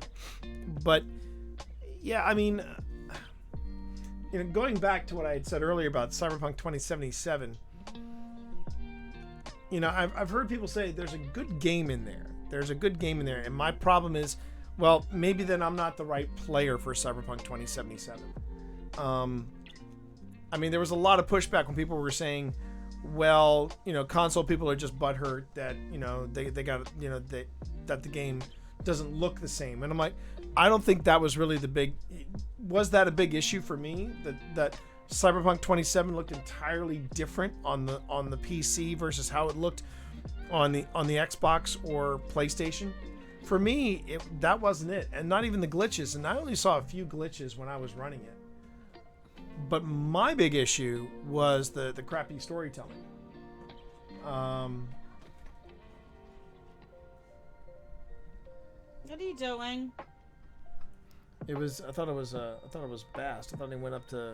I thought he went up to establish dominance. Cyberfunk could be it. Actually, I've actually. Have I seen? Yeah, I've actually. I've seen both. I've seen both. I know I've seen both. Amanji. With that follow. Thank you very much, Amanji. I'm trying to make sure I got pronounced that right. That's why there was a little bit of hesitation there. Yep. Yep. I knew I've seen that before. Yeah. Stick around here, Glenn. You got some people who are going to educate you. But I know I've seen Cyberfunk out there as well. So I mean, and there was an anthology. Oh yeah. That was that's the alert. That's my alert for subs. I have Marvel themed alerts for my subs and raids and all that stuff. Okay, going back to what I was saying. Yeah. Anyway, yeah, I've seen, and I think we also there was someone that did. I've seen steampunk. I've seen cyberpunk. I've also seen Afropunk, which has been which has been a genre for African Americans and writers of color writing steampunk and cyberpunk and just just sci-fi in general. So yeah. Okay. The stuff, yeah, mobile you'll still see alerts, but they're so small you might miss that. Yeah, Glenn, there's a lot. When you go to the different kind of events that Pip and I go to, we've gone to writing events, steampunk events, MediaCon events. You see a wider swath of writers and how they write, whether they're independently published or whether they're being published by New York or otherwise. And yeah, we've seen a lot over the years. And we meet people like Savin. We meet people like Savin and Jen. And There's no people like Savin. Yeah, well, yeah, exactly.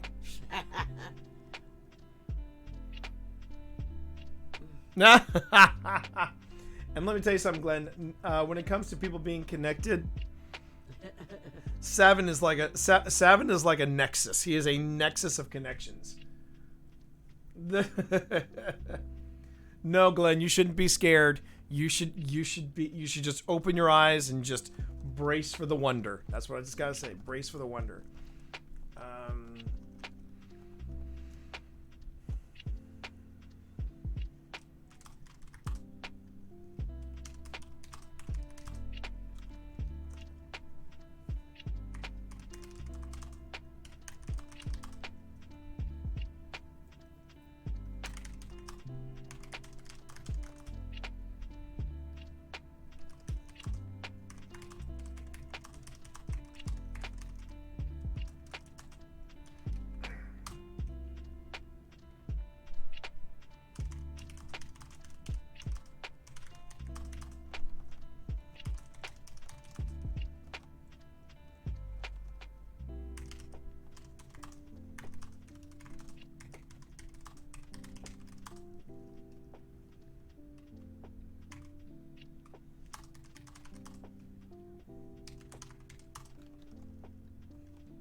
Working on it.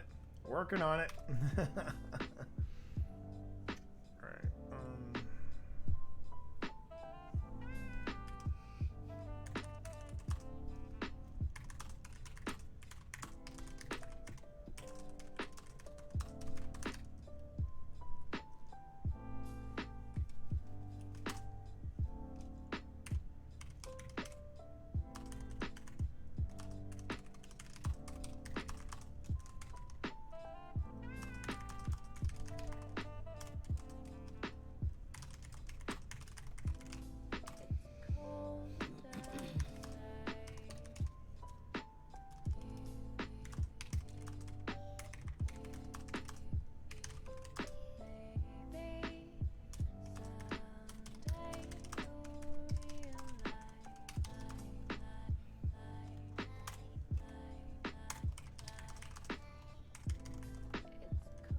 I thought it was today. It was today, Mother. Yo, noob. Hey, how are you? Benedict. Baby. Savin asks, how are you, my dear?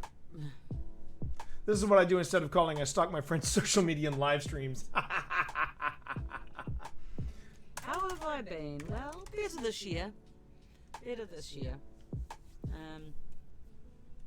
fact that T's mum got her Ouchie. got her first round of inoculation. Very relieving. We had a close call, Savin, Yeah, with we had my a mom. very close call. T's aunt and uncle got COVID. I think probably what saved them, because they're quite elderly, was the fact that they were wearing masks all the time. So they probably got a smaller viral load than they would have otherwise. But they were sick, and we were worried that his mum had. They were in her bubble. But luckily, for Christmas, she came and stayed with us, so that probably saved her from getting infected. So the fact that she's now had her first shot is a big relief. This year just feels better, lighter, quieter somehow.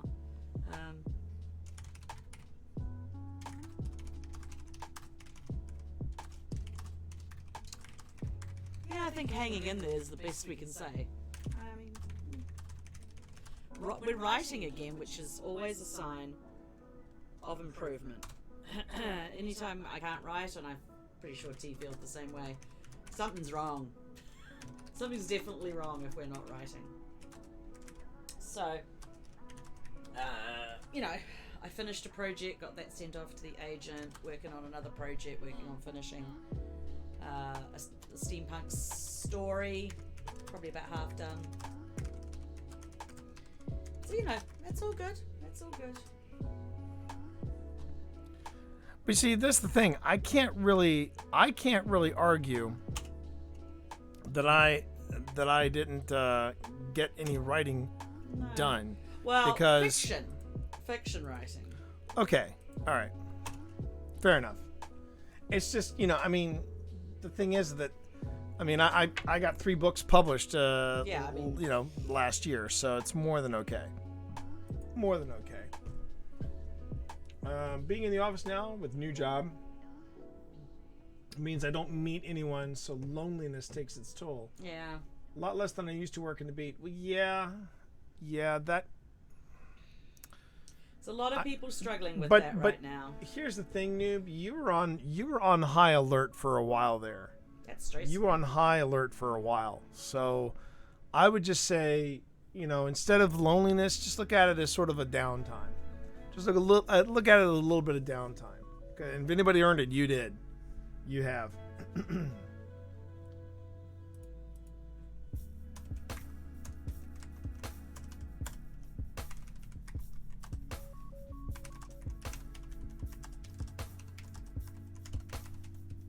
Here's a cute story. Somebody made a little crocheted version of Bernie Sanders with his mittens. Yeah. This lady sold this little crocheted Bernie Sanders for $40,000, all of which goes to charity, Meals on Wheels. Oh, that's nice. That's really nice. Well, that's Bernie's big thing, right? I mean, Meals on Wheels. He made all the sweatshirts. He made the sweatshirts of him in that meme. And it all went to charity. Yeah. That's using your powers for good right there. That's using your powers for good right there.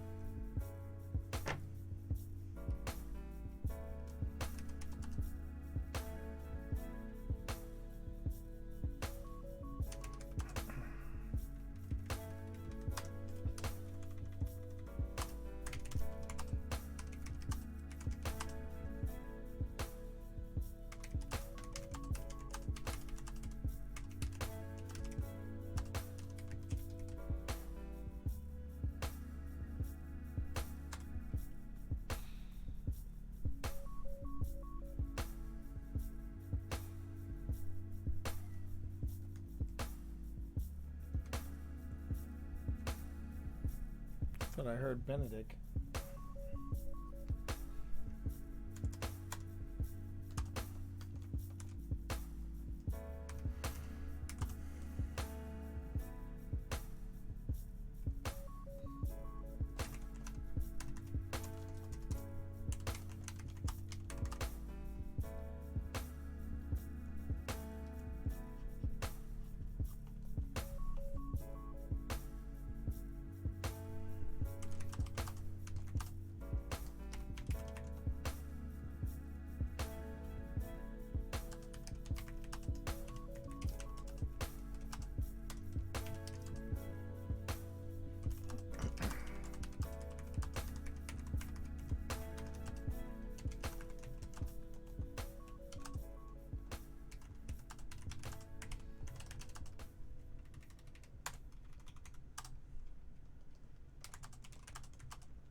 Now what are you doing? Don't go in there. He's looking for trouble. I can't see what's going on. What? Yeah.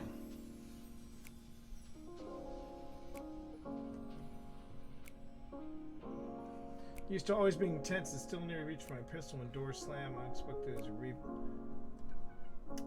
Yeah, I mean that's the, but I mean that is part of the challenge, right? Is that you've been kind of in the thick of it, especially in the past few weeks with the transition of power and things like that, and now you're just trying to find that more even keel.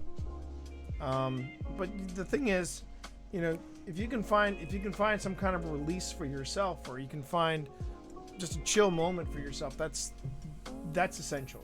You got to be you got to find that weird balance. But just hang in there, noob. You got this. And if you always need a place to chill, you can always come here. Especially this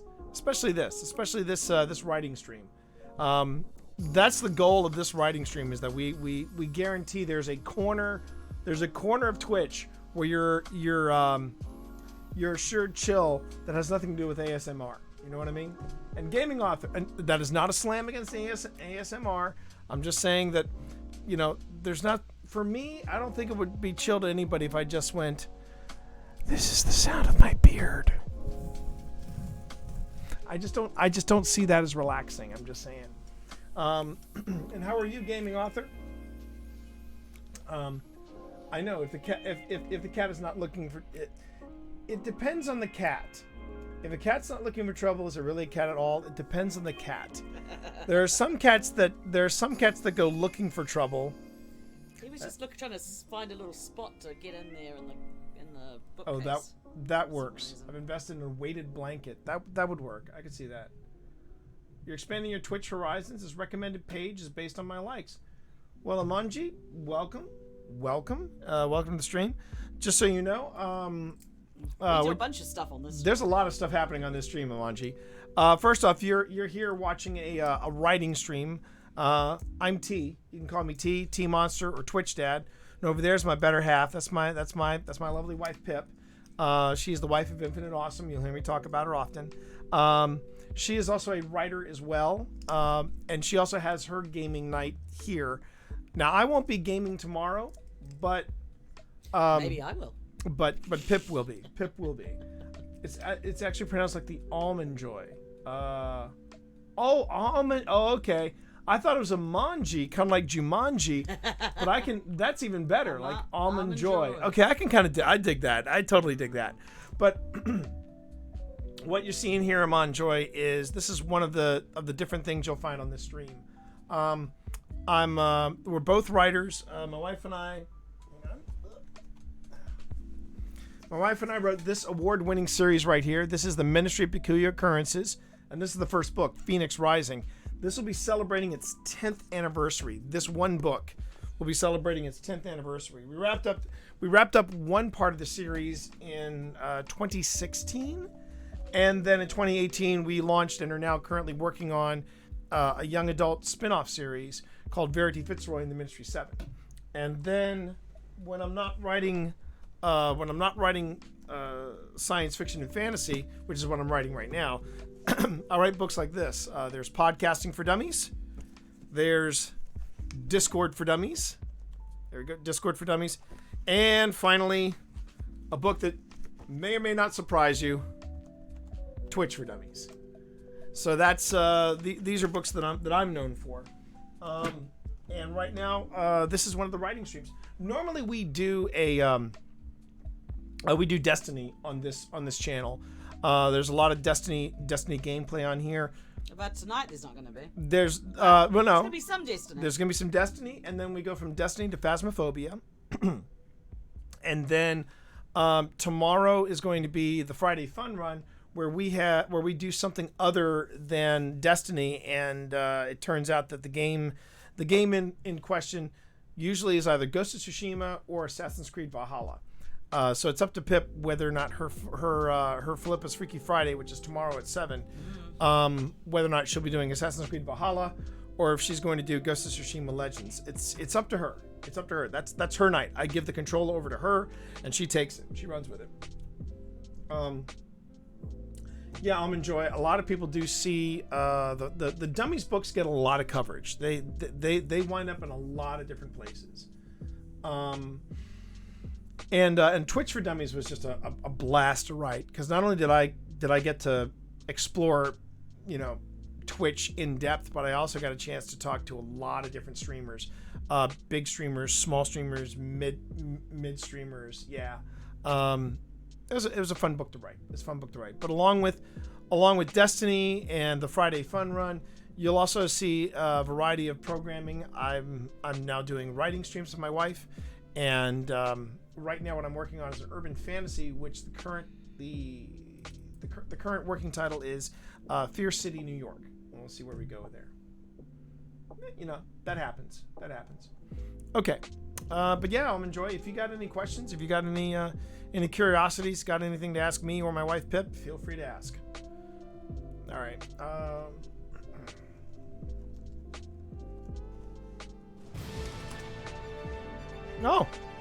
and look at that. Jen gifting a sub to Almond Joy. Welcome to the stream.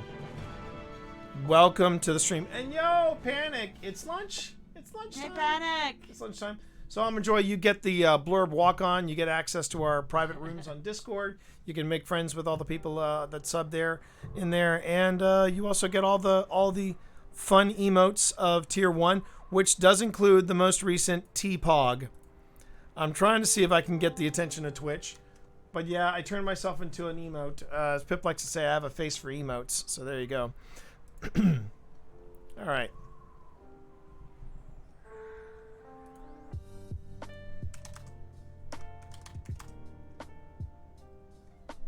What? Come here, you. Come here. And this is GamerCat. You get GamerCat for free. You get GamerCat for free, don't you? You get GamerCat for free.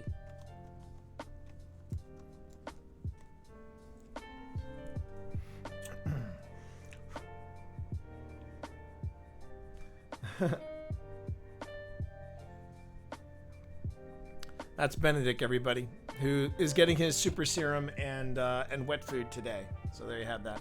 Yep, slap.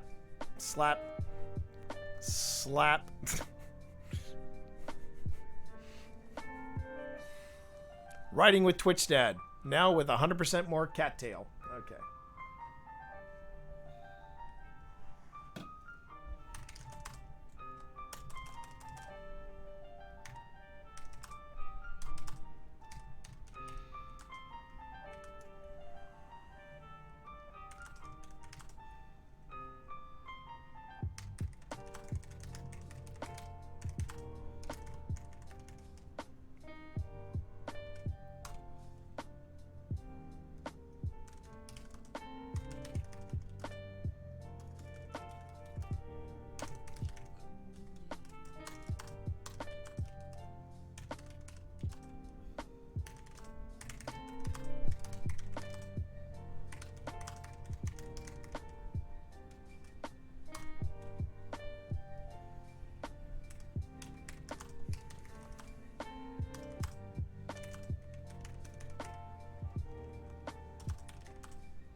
Almond Joy, be always careful what you wish for, because the thing about the thing about me, there was a time where I didn't have cats for a while, and I've always been a cat guy, and then I went from having no cats to having a cat, to having one cat, to having, at one time in this house we had 5 cats, and there was a point, chat, where at one time all 5 were in the same room with me, and they were all looking at me like this. And that's when I knew I was being sized up. I was being sized up by even the oldest cat. Take them down, my younglings. You know. All right, no problem, Panic. No problem. 5 cats was a bit much for us. I think we figured out that probably 3 cats is our limit in this house. We have 3 right now. There's Benedict, and then there's Sebastian and Vi. And to answer your question, let me just see this here.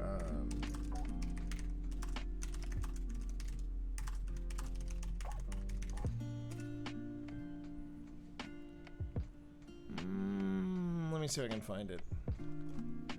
Nope. Oh, well, that doesn't help. Ah, that's it. Home Alone for the Holidays. There it is. There it is.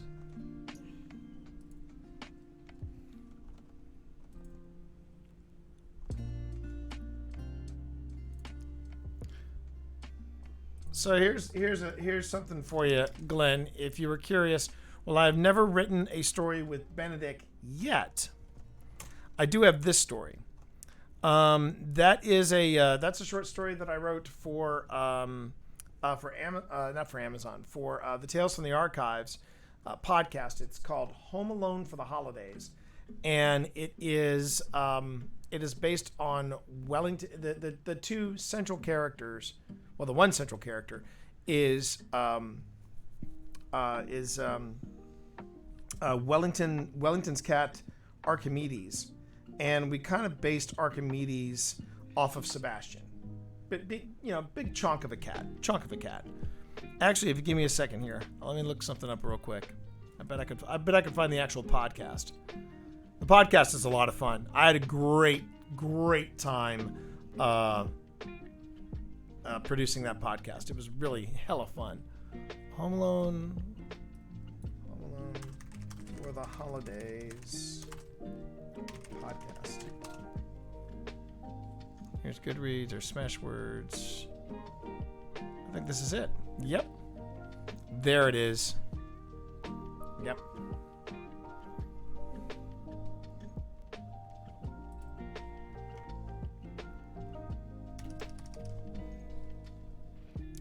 And that was, wow, was that really 5 years ago? Well, 4 years ago. 4 years ago. Here you go.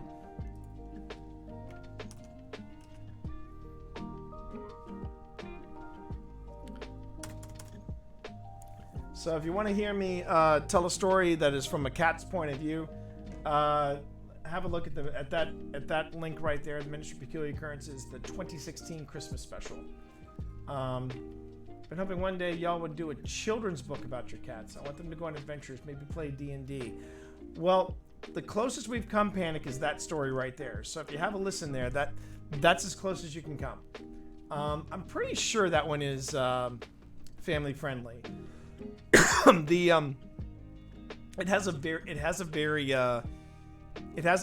Well, I don't want to spoil it, but the 2016 Christmas special, Home Alone for the Holidays, you'll get the idea of how it goes. You'll get the idea of how it goes. All right, let me see here. Oh. All right.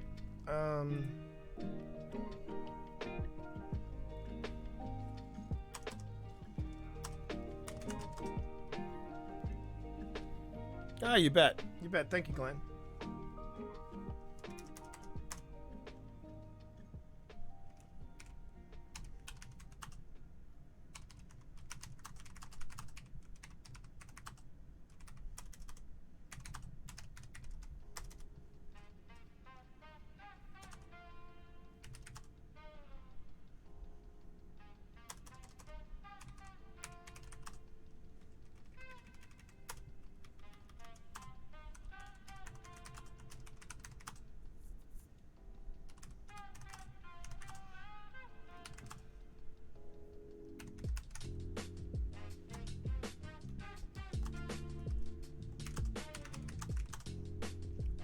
Oh, okay. You bet. You bet. I'm on Almond Joy. I hope you've enjoyed the stream. I hope you enjoyed the chill aspect of it, and I hope to see you again. So please, by all means, make sure now that you've subbed, make sure you've got your notifications all set so that when we go live, you'll know.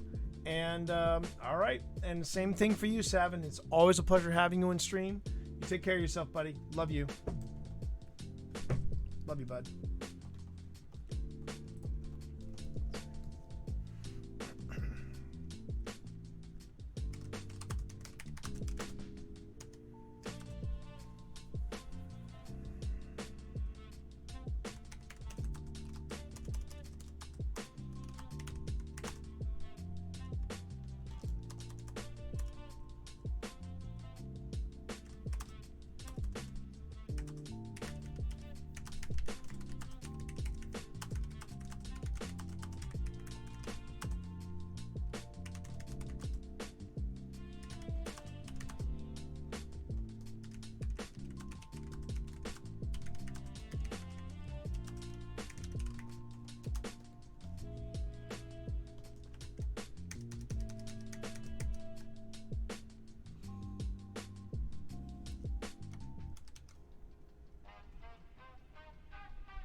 Is off like a prom dress.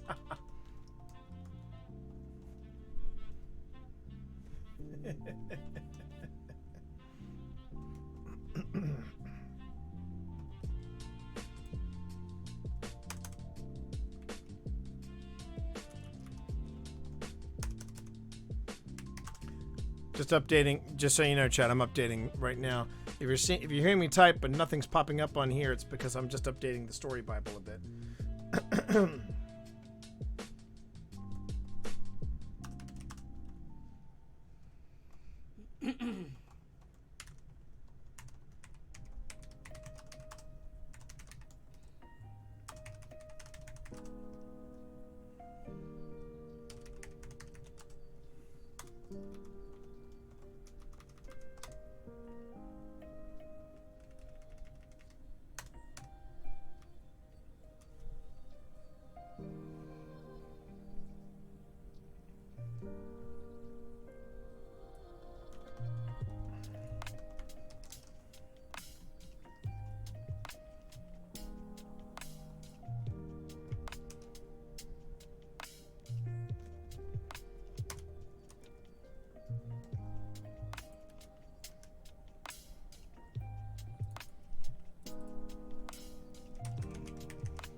Okay. I gotta go upstairs and deal with some laundry, and so I've got to deal with the laundry and You all right? the dishwasher.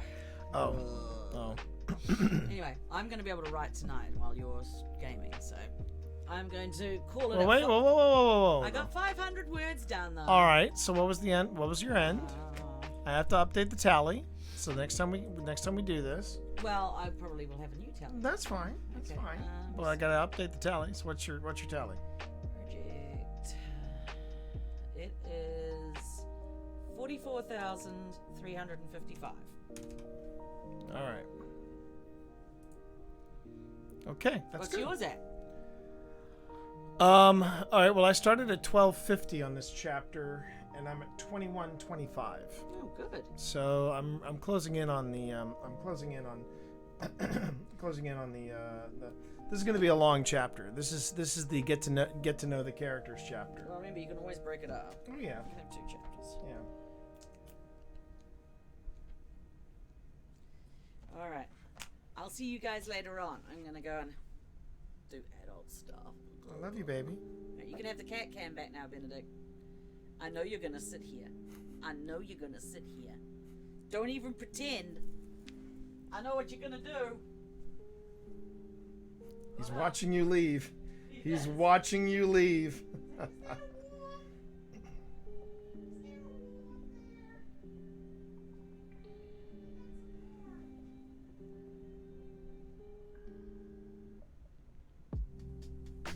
That's a shame. Yeah, it was kind of a...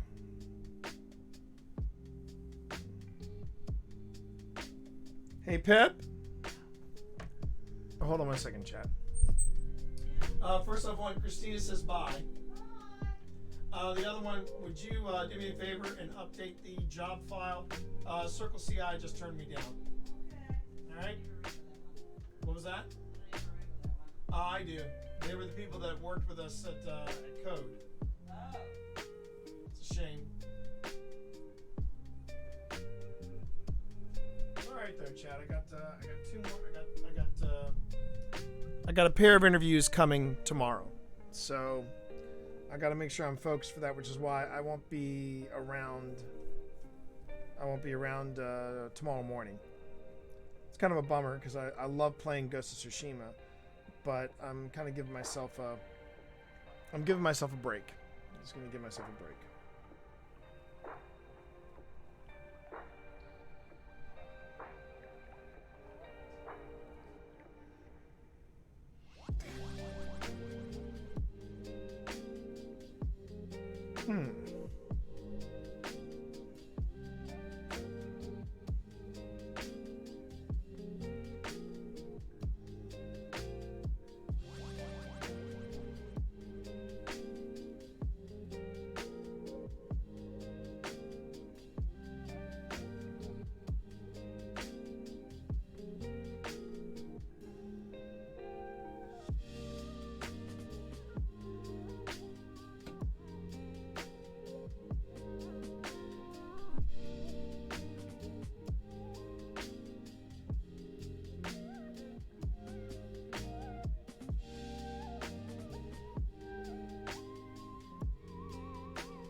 I am being rated as I'm tweeting. How about that? Okay, I want to see if I can. Oh man. Angsthays. Angsthays? Did I get that right? With a party of 4, and you come in as I'm tweeting. Now that is some hardcore, top-notch pro streamer content. How are you, everybody? All right, let me go on ahead and am I pronouncing that right? Angsthays? Whew, that's a tough one. It's so simple, it's hard. But you know what? I can at least give a shout. Oh, that's not right. But I can at least do. And thank you so much for the raid. How you doing, everybody? Welcome to my writing stream. You are writing with the Tea Monster, and please take a moment to check out some writers action. Wait, is there actually a directory called writers? Because if there is, I'd really like to know what that is. Pretend the phonics are German rather than English. Oh my god. Angsthasse.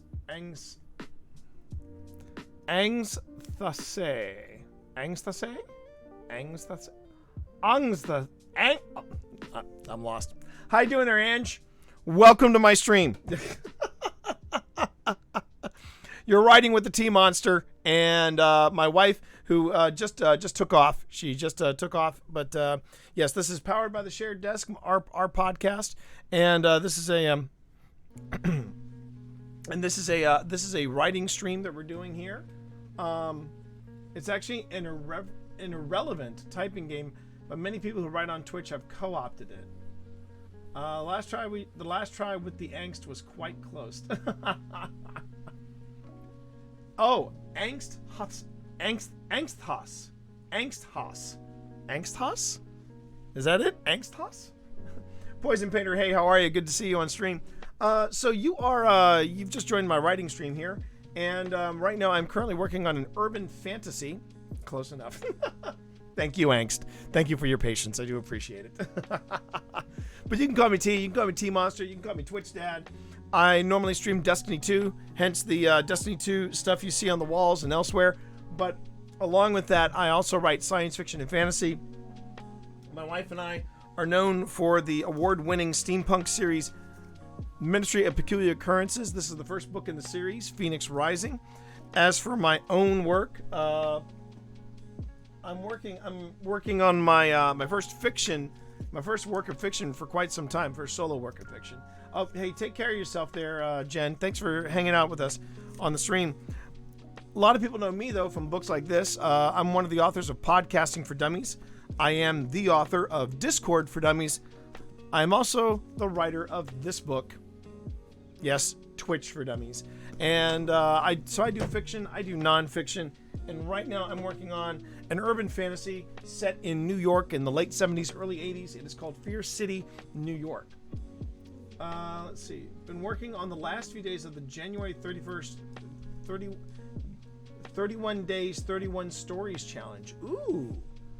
Oh, that sounds cool. That sounds very cool, Angst. Are you writing short stories? Are you writing stories of science fiction, fantasy, horror, or less English A, more like the English pronounced the A in Hans?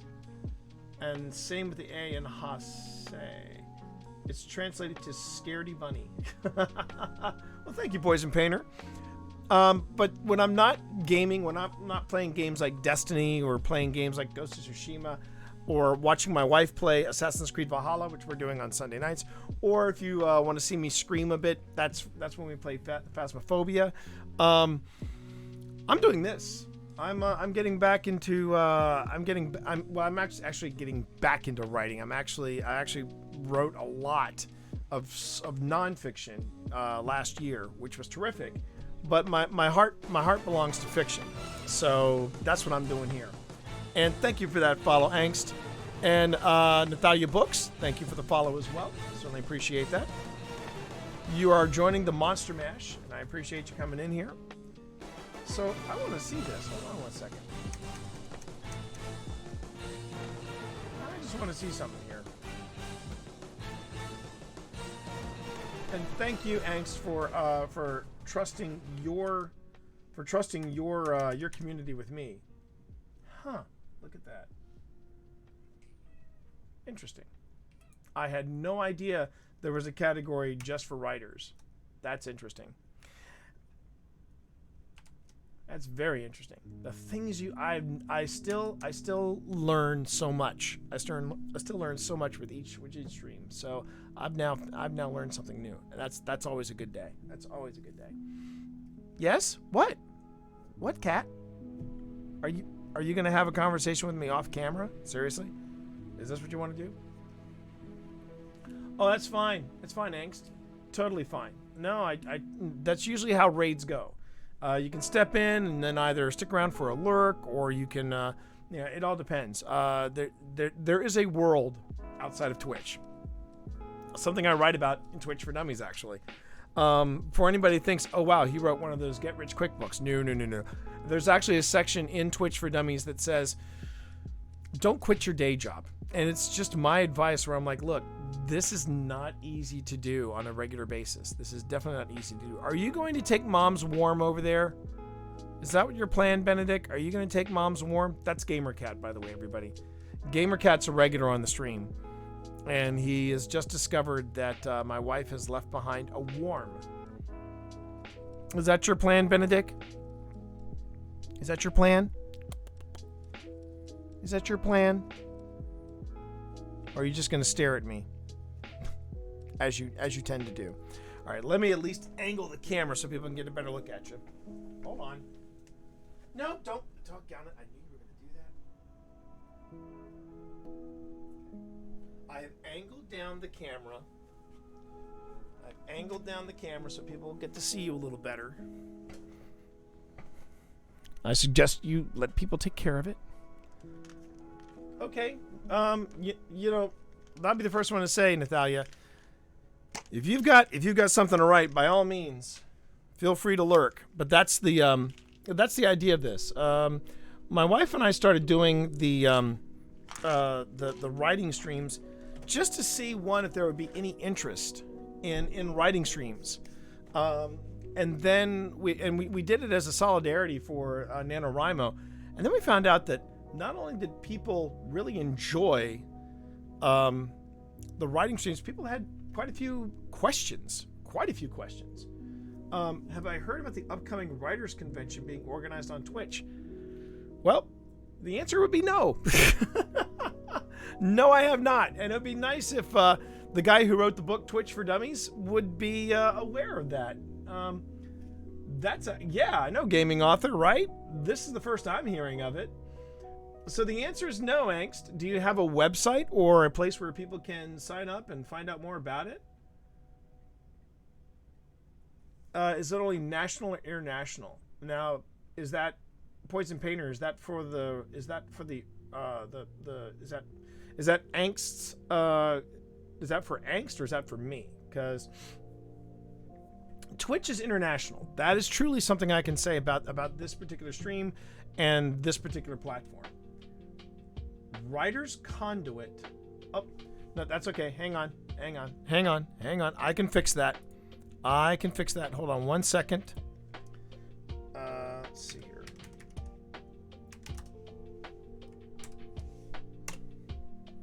There you go. Would you mind posting that one more time? No, it's not that Nightbot doesn't have chill, gaming author. And by the way, I forgot to say, gaming author, how you doing, buddy? Good to see you out there. Could you repost that again, please, just to make sure that's out there, Angst? I appreciate that. Thank you. I guess I'll have to take a look at that. writersconduit.com. That's good to know. That is good to know. The gaming author, the main reason I have Nightbot kind of cranked up against URLs is just to make sure that those jackhats who come on in and go, wanna be famous, don't get their crap on my stream. The German writers community just did a relay yesterday from 7 a.m. to 1 a.m. Oh, that's very cool. All right, hey, thank you, Angst. Thanks for bringing your community into my stream. I certainly do appreciate it. Working on your D&D character's backstory because entirely dominated my creative focus. Now 11 pages and 6,000 words long. Yeah, baby, that's the way to roll. That's the way to roll. Look, I won't lie to you. I've got so gaming author. I don't know if you were around for my planning session or if you saw it in replay. But Pip and I actually did one of these writing streams where it was just a planning session for the year. It was the first week of January, and we just filled the board with different stuff to do. And one of the things I have is we have the idea well, and this is stuff that we're not working on actively, but we're checking in and out of and doing things back and forth. And one of the things there's actually one that I need to erase. But one of the things I have is something called Destiny Fiction Friday, a short story for the XO and a short story for Allegiance. And that's something that I've got to finish. I've got to finish the Allegiance short story. I started with my Warlock. And I know who's going to voice my XO. My XO is going to be voiced by Steve Saylor because he's just good people that way. He's just very good people that way. Anywho, welcome to my stream, everybody. Thanks for being here. Thank you for that raid again, Angst. That's always a nice thing to do. I just feel bad because it happened when I was tweeting, and I never even finished the tweet. Blind lead. Oh, wait a minute. Blind leads. And I have to remember tonight, to play Panic's theme. Because Panic made a theme for us. And it's a very good theme. Okay, so this is over the GameStop thing. Yes. Well, broken watch and all that.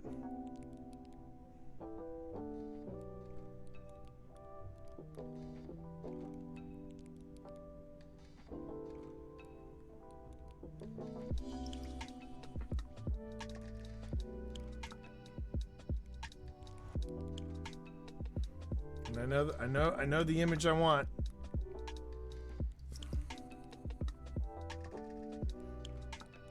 I think I'll take that one. I kind of like that one. I do dig that.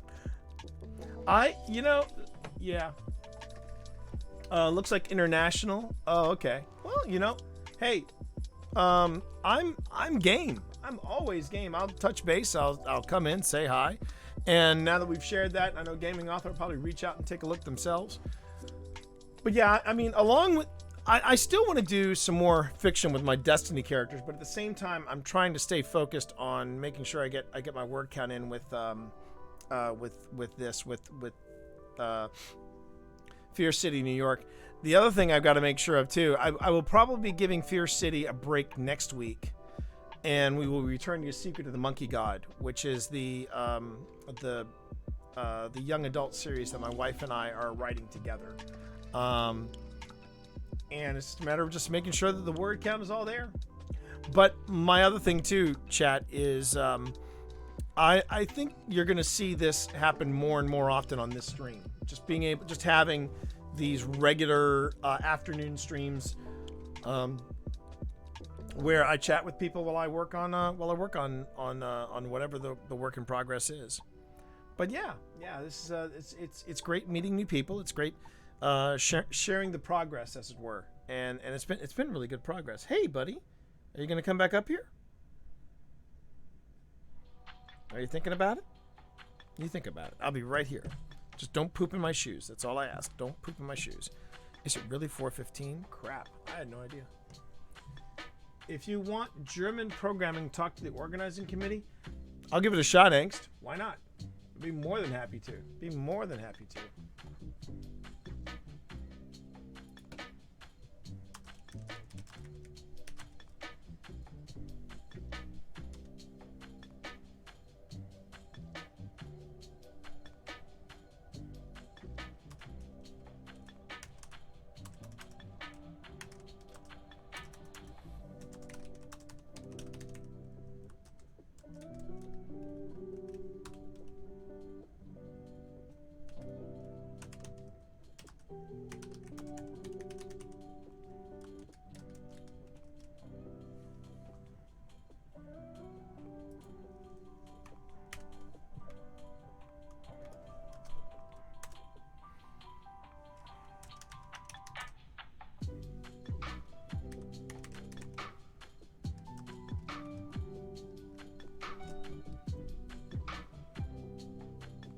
That's great.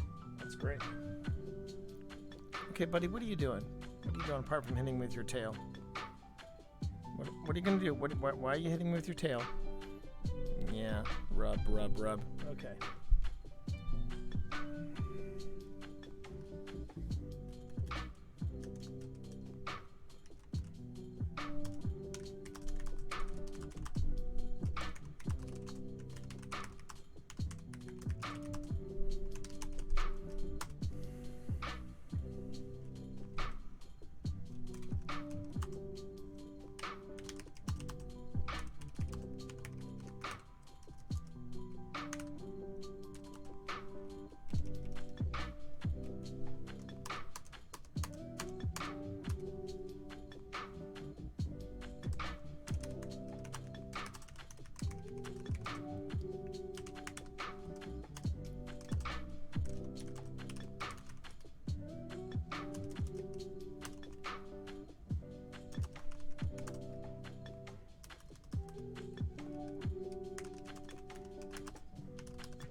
I gotta admit, chill hop makes some really nice music.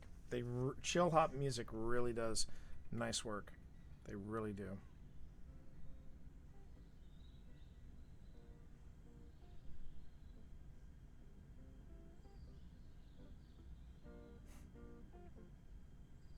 That was kind of him.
Wow.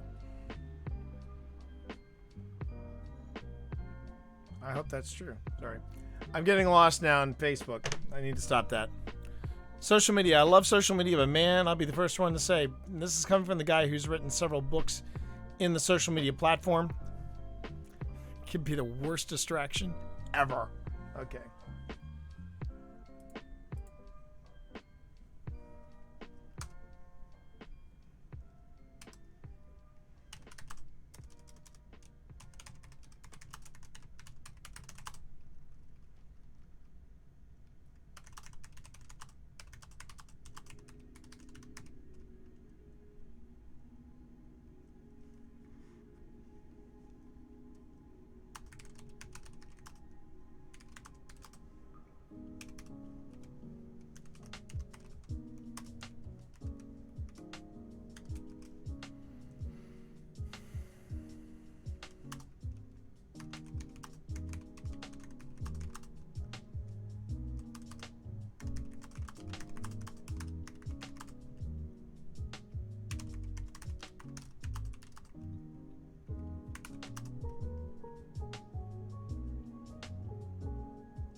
Oh, hey. No, thanks a lot, Poison Painter. It's a pleasure to meet you, and I hope you enjoyed your time here at the stream.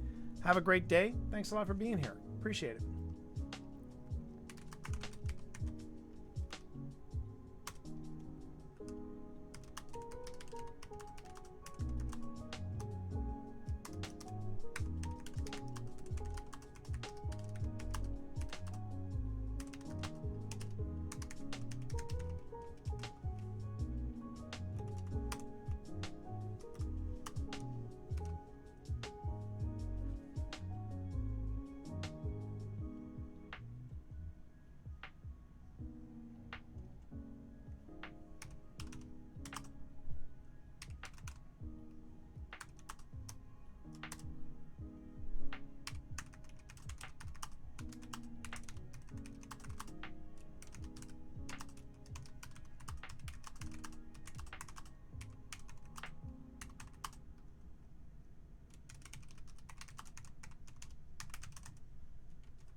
Okay. That's kind of nice.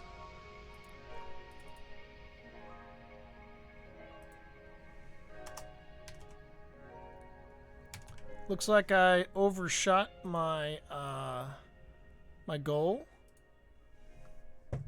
I wanted 1,000 words, and I got just over, or just under. I got 4 words under 1,200, which is a nice. I'm not done yet, though. I'm not done yet. Want to get a few more words in. I think I want to go until 5 at least. Not quite done yet, but I like the way we're going here. I like the way we're going here. I mean, that's a good sign too for me. The fact that that I haven't had a slow day with this manuscript, I'm pretty happy with it. This will be the first full week that I've had a chance to work on Fear City, and I'm actually, yeah, I'm seeing it start to take shape.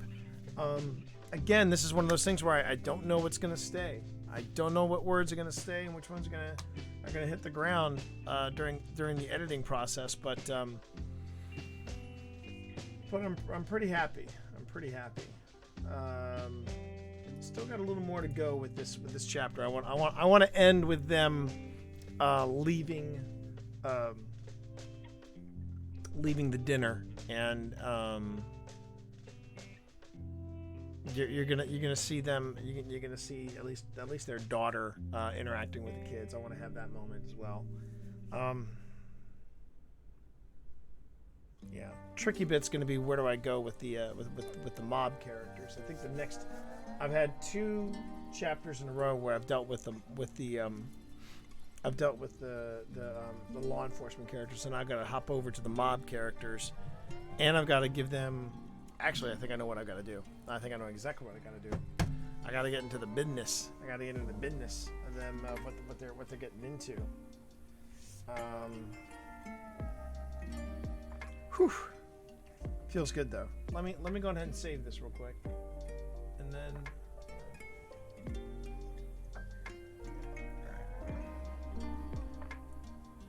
Let me save this, and then I just got to take a quick little run to the writer's room, and when I get back, we will forge ahead and see what else we can come up with in this scene. All right, I'll be right back, everybody.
All right, we are back.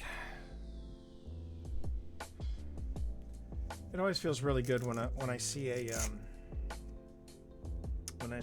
story start to take shape, whether it's a short story or, more to the point, a novel.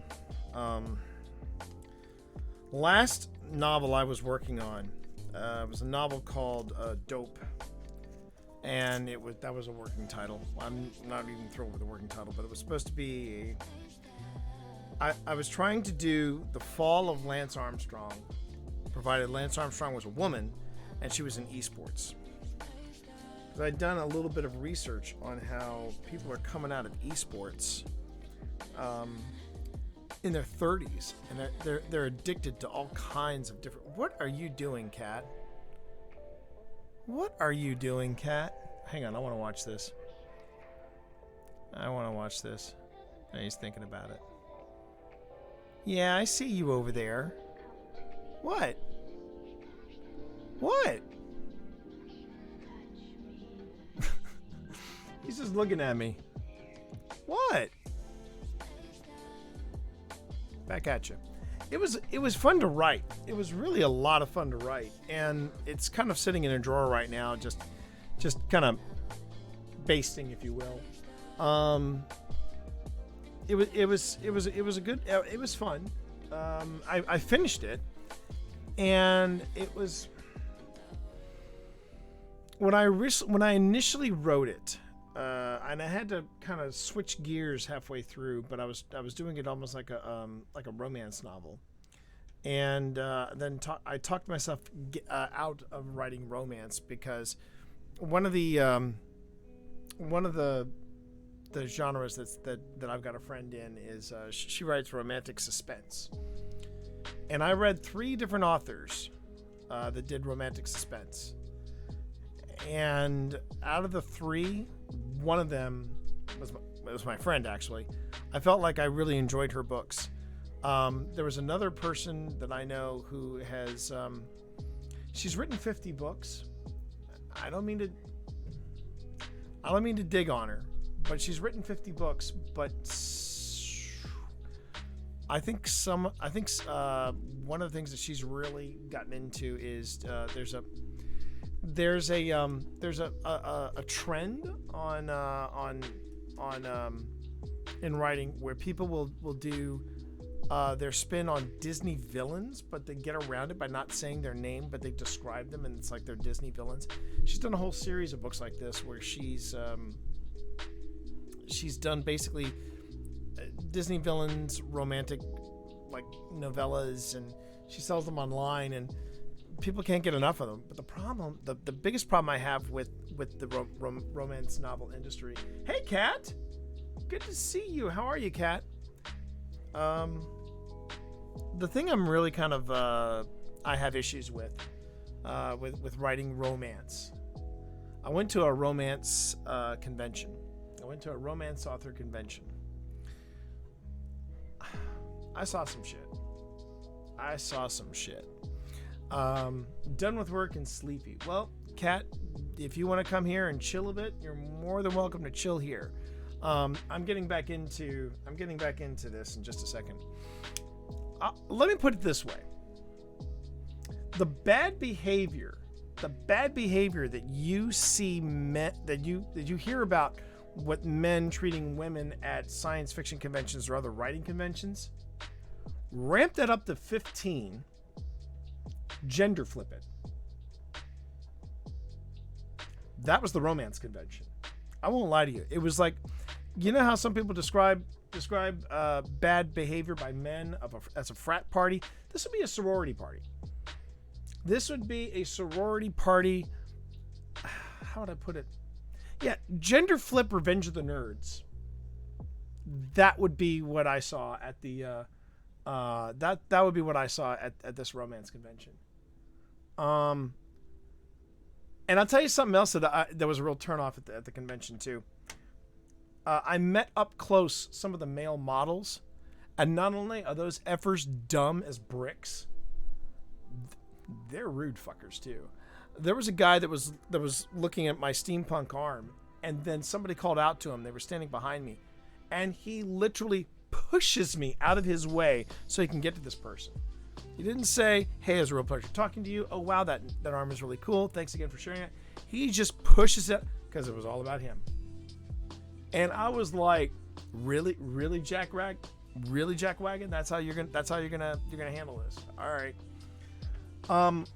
But from what my friend in the romance industry was telling me, that is because they do the male models you see on a lot of these on these covers. They get friendly. Let's just leave it at that. Friendly with the different photographers and female authors there, so that they will be requested for their covers. Some kind of bullshit. Anyway, there's that. But then there was something else that I noticed about, and this is going to be my red hot take on it. Something I noticed about romance authors, or sorry, romance novel fans. They expect the writers to crank out books like they are going out of style. There was my friend, for example, who is in the romance industry. She wrote 3 novels in a year. 3 in a year. And she has a day job. And she is enjoying a very successful writing career. But the funny thing is that she wrote like 3 novels in a year. I think it was 3. And she actually had people, like fans of hers, say, write faster. Write faster, they said. And I mean, the romance genre is a very different animal. I mean, I can't imagine how much money was spent just on the marketing. And I remember, so we were invited. I'll give you another example. So we were invited to participate in this this steampunk event that they were doing at this romance writing convention, and we said, so how much would it be for us to make the investment in this evening? And they said, you'd have to invest $2,500. And I'm like, $2,500? And then they said a piece. So basically, me and Pip collected would have to spend $5,000 for this marketing event. We passed, because the only way we would make money as authors at that event would be if we had sold at the very least, I'm going to just guesstimate here, at least 2,000 books. And that wouldn't be the publisher, supplying the books. That would be us bringing books. So I'm just like, yeah, I don't know about that. Well, then we went to the event, and the event was absolutely effing lit. I mean, there were performers, there were photographers, there were face painters, there were carnival style games. It was crazy. But the thing that I noticed was that the authors themselves, the ones who did wind up investing in this steampunk event, they were all in the yes, I see you there. They were all in the back of the event, and they had a table with their books and all this stuff. Nobody was there. Everybody was mingling, and everybody was, showing off their costumes and having a great time. And they had a dance. Oh yeah, they had a dance floor. They had a live band. It was absolute. It was insane. It was insane. And if you were a participant, at the event, I mean, it was free admission. You could just walk in and, have fun. But the actual promotion, there's no way. There's no way they would have made bank on that. Not in the least. And and that was the other thing I noticed too. There was the thing I also noticed about romance conventions, and this wasn't just the one convention I was at. There were several there were several romance conventions I went to where I've seen people literally judge authors by the quality of swag they were giving away. And I'm like, hang on time out. Hang on 1 second. You know, there was just a lot of stuff that I saw at the especially at this last romance convention I went to. So I'm like, do I really want to get into it? Do I really want to get involved in this genre? But I did finish the story. Now I may go back and tweak it and make it more of a thriller as opposed to a romantic suspense novel or what have you.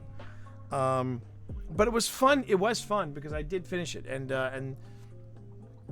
it was really a lot of fun doing a little bit of research on how burned out some people were, you know, in their 30s after gaming. And there's a darker side to esports that is currently unregulated. So I was it was eye-opening. It was eye-opening to read. Anyway, so I have that sitting in my my back drawer, you know, and I'm hoping this book will not be in the back drawer. But I am planning to find a home for it. I am planning to find a home for this. And I know that when I go back to look at Dope, there's going to be probably some chapters that I'll have to rewrite. There'll be some chapters that I'll have to write from scratch, and then there's going to be stuff where I just lose it all. That's just That's just the nature. That's just the nature of writing on a whole, and it's tough. It's tough, but you can't. Thanks, Kat. You can't. When you hear authors talk about murdering your darlings, that's what they're talking about. What are you doing? I'm going to give you cuddles if you keep this up. Do you want cuddles? Let me give you cuddles. Let me give you cuddles. Let me give you cuddles. Let me give you cuddles. No, I'm giving you cuddles. No, I'm giving you cuddles. You got the wide eyes. Ooh. It's because I'm giving you. Am I giving you cuddles without consent? Is that what's going on there? Is that what's going on there? All right. You're gonna get your. I promise you will be getting your. You'll get your wet food and you'll get your medicine. I promise. Okay. You'll get it. You'll get it soon. All right. Let me just see if I've got any more words left in me. I mean, I've always got words left in me, but let me just see. All right.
I'm a science fiction and fantasy writer, and I have to admit romance is a side plot of my stories. There's always another plot involved. Oh, absolutely, Nathalia. No, I don't mind romance. I don't mind writing romance. I don't mind it.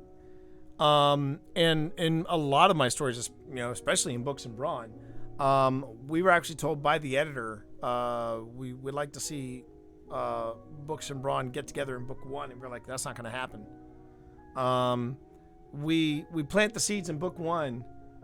We get the first kiss in book 2, and it's at like 3/4 of the way through book 3 that they address it. We had a really good time with the Books and Brawn series, and we were given a lot of compliments for that, for having the slow burn. And funnier still was Books and Brawn have, I think it has maybe 1 or 2 kisses, maybe 3 at the no, 1 or 2. Yeah, we have 2 kisses, at least 2 kisses in Dawn's Early Light. But that was the one that won the Romance Writers of Romance Writers of America. I believe it was. Yeah, I believe it was Romance Writers of America's Best Steampunk of the Year. So, I'm not a stranger to romance. I don't mind romance. The romance industry and the romance fans, however. But I mean, you could say that about any fandom. There's some science fiction fantasy fandom folk that, man, I guarantee you, if you ever got me and Savin in the same room together to talk about fandom, yeah, we would probably have a lot to share. We'd have a lot to share. One thing I learned is that one thing that I've learned about fandom is that even if you ascend, there's always another level up that is going to look down on you. And what I mean by that is, like, when I started my writing career, I started with an independent press, which back in my day, which when I started off, it was referred to as small press, not independent press, small press. And it was like, oh, you didn't get published by New York. Well, and I got that horse shit flung at me. Then I got published by New York. But by the time I got published by New York, small press had become indie press. Ooh, indie press. Hey. And that included self-published, which was another thing I noticed too. And that's, and after so many years of doing it, I was like, okay, I get it. And I went down the route where I was like, I'm going to have people read my books. And if they want to judge me by the books, by my stories and by my storytelling ability, great. If you're going to judge me by the press that is taking care of my books, that's a different story altogether. That is a different story altogether. That just tells me what a shallow fan you are. It's like saying, it's a bit like saying that Snowpiercer as a film isn't as good as, say, Star Wars, because Star Wars is Lucas. That's Lucasfilm. That's Lucasfilm and 20th Century Fox and Disney. Snowpiercer was an indie film. Psh. I'm like, okay, what about Ex Machina? Again, indie film. Psh. It's not Star Trek. And and it's like no, you need to be watching movies like Snowpiercer, and these little indie films like Snowpiercer and Ex Machina. I'll give you another one if you really want to challenge your science fiction noodle. There's a movie that Scarlett Johansson did called Under the Skin. Holy shit, is it good? But it is eerie as fuck. It is just eerie and unsettling. It's almost got a David Bowie kind of feel to it. Yeah, I love that movie. I love that movie, Under Your Skin. Great film. Okay, let me get back to this because I only got a few minutes left, and then I gotta take a break because in about 2 hours I'm gonna be back on. All right.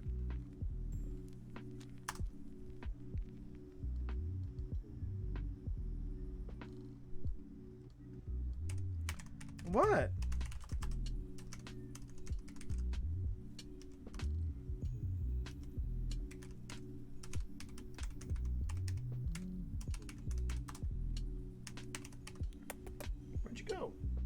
Where'd you go, buddy? Benedict? I thought he was here. Well, there you are. Well, come up here. Come on.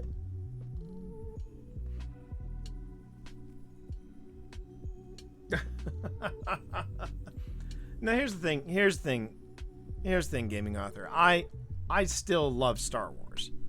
I still enjoy Star Wars. I enjoy it for all its flaws. I think that I'm not a fan. I mean, this is the way I sum it up. I'm not a fan of the prequels. Of the original trilogy, the first 2 films are fantastic. The third film does not age very well. And of the new trilogy, I enjoyed The Force Awakens. I found The Last Jedi to be somewhat misguided, and I feel that but I did feel that The Rise of Skywalker was the best that Abrams could do after The Last Jedi. And if you were to ask me that whole thing about John Boyega, yeah, Boyega got a they dropped the ball with him. They dropped the ball with him. Now, I've been a fan of Boyega since Under the Attack the Block, which is a terrific, again, indie sci-fi film, and it's terrific, and it features Boyega, and he's great in it. He is fantastic in it, and it is, and once you think you've figured it out, it completely blindsides you. And I loved Attack the Block. They had such a potential with Boyega, here's my 2 cents on it. I think Rian Johnson is a wonderful director. Knives Out shows that. He is a wonderful director. He is a really good writer. He was not right for Star Wars. Period. And I knew, sitting in the theater, when I saw Boyega's entrance in the second film, when I saw him like stumbling in like derp derp derp derp derp, I was like, this is not going to end well. This is not going to end well. And I just felt like, I felt like The Last Jedi was something of a mess. That's what I got to say about it. Yeah, exactly. Yeah, I mean, and Natalia, the thing about Snowpiercer, we just recently rewatched it because our daughter was curious about Snowpiercer after she saw me and my wife watching the first season of the TV show. The TV show is phenomenal. I love the TV show Snowpiercer. It does the movie justice and then some. But not only was I reminded of how good of a film Snowpiercer was, it's a tough watch, especially that monologue near the end where Chris Evans talks about what it was like being in the tail section. That's a rough monologue. But to Chris Evans's credit, he knocks it out of the park. And now, if you've never seen Ex Machina, I highly recommend that you do. It is also a somewhat unsettling film, but it's also extremely good. I loved it. I loved Ex Machina. Let's see. Okay, and Chili, while the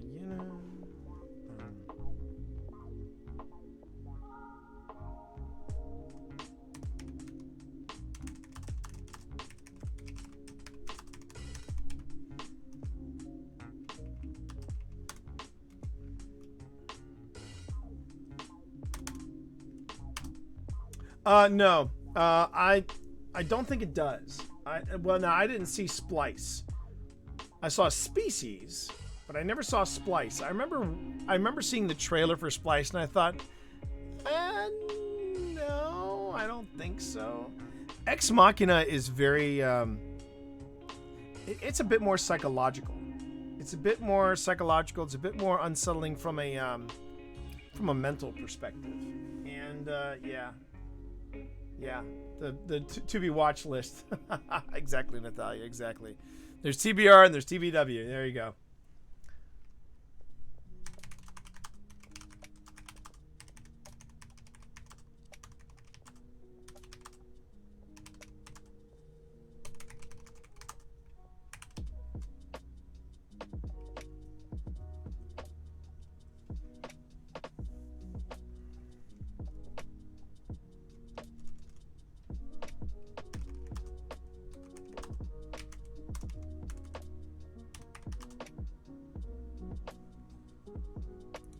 Got that wrong.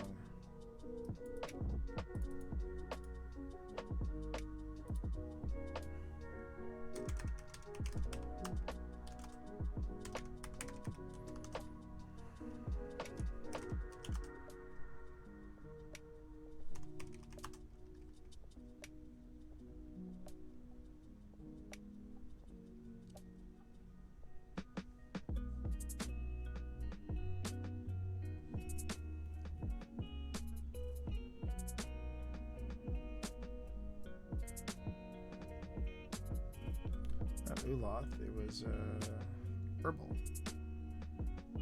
Herbal.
Ooh, Splice got really creepy at the end and not in any fun ways. So long as it didn't take the schlocky approach of Species, I've been curious about it. Been curious about that one. Since I'm writing this much, both lists grow longer and longer. Don't know why, and it will grow longer with the planning I got for this year. Well, the thing is, Nathalia, and this is something that Pip and I have noticed, my wife and I have noticed, is that we tend to. Oh, I missed about half an hour ago. Misappropriated has followed. Very nice. Thank you, Misappropriated. I'm sorry I missed that. It's harder to be constantly producing work when you are also when you're it's harder to keep up with a lot of media when you're trying to produce media yourself, whether it's content creation, whether it's writing or both.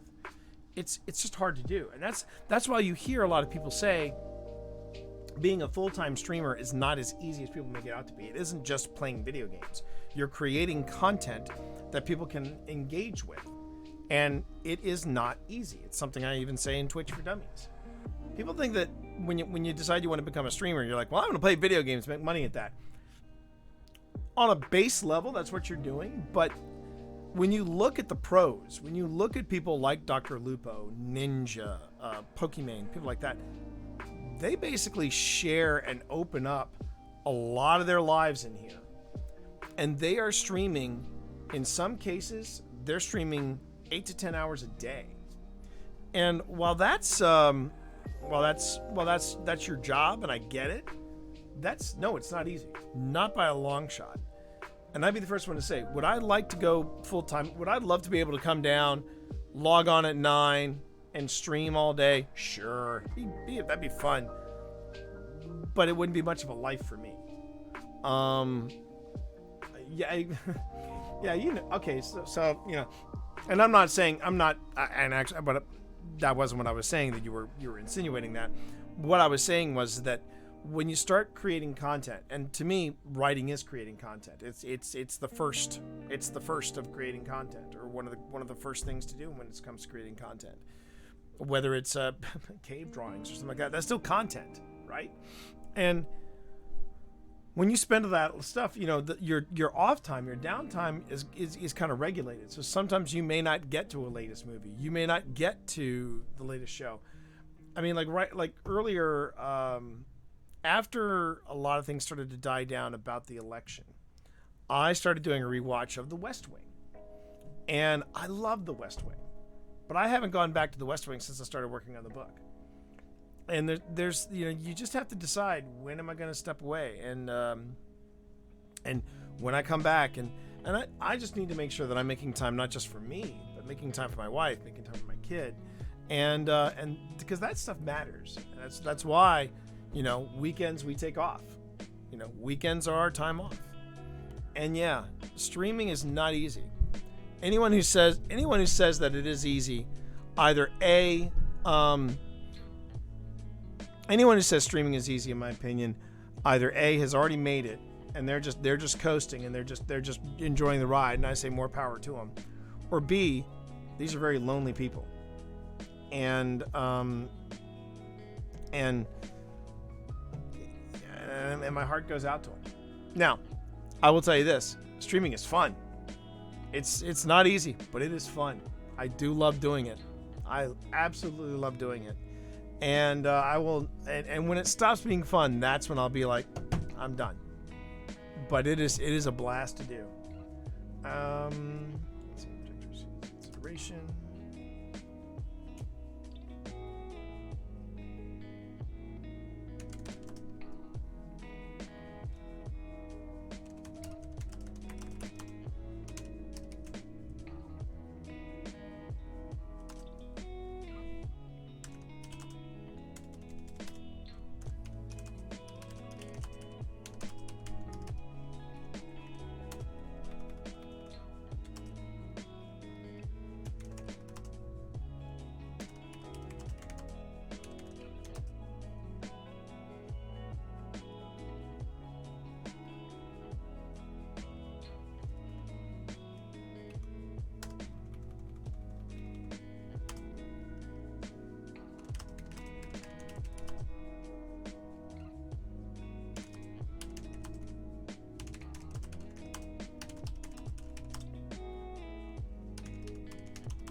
I gotta find out where this is. Where this seminar is. Oh my god. Van Helsing. Now when you say Van Helsing, are you talking about the series, or are you talking about the movie with Hugh Jackman and Kate Winslet? No, not Winslet. Kate Beckinsale. Because that's a guilty pleasure for me. Well, 1Q. Remember, this is a rough draft. I can always smooth that out in the second draft. I'm just trying to get it. I'm just trying to get the words out right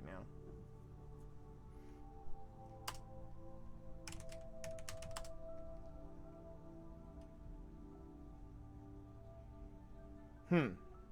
Interesting. The ending felt unnecessarily violent. Now I'm intrigued. So long it wasn't over the top schlocky like in Species. I thought Species was a terrific. Well, not terrific. No. Species was a film that could have been very good. Species was a film that could have been very good, but it took some weird turn. It took a weird left turn about 45 minutes in, and then it just was sort of a train wreck after that.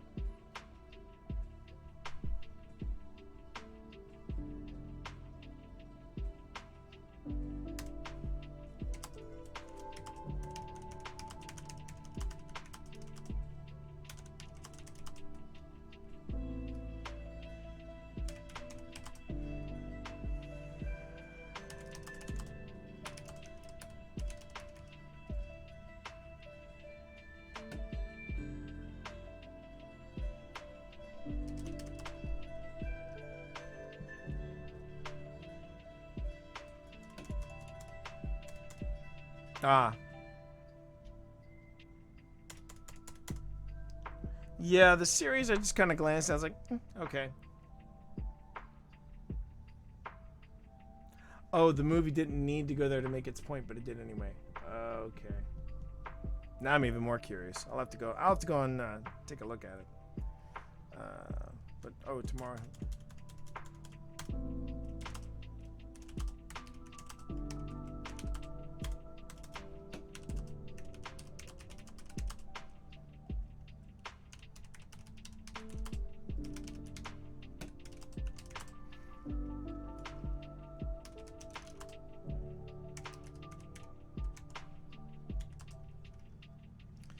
You know what? I think I'm gonna stop there.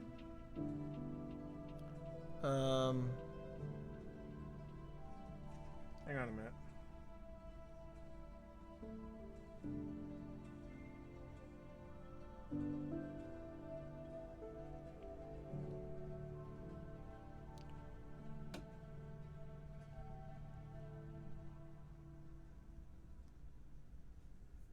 Yeah, I'll stop there. Tempting as it is to push forward to the 1500 mark, I think I'll stop there. So if you were curious as to how far I got today, I was going for a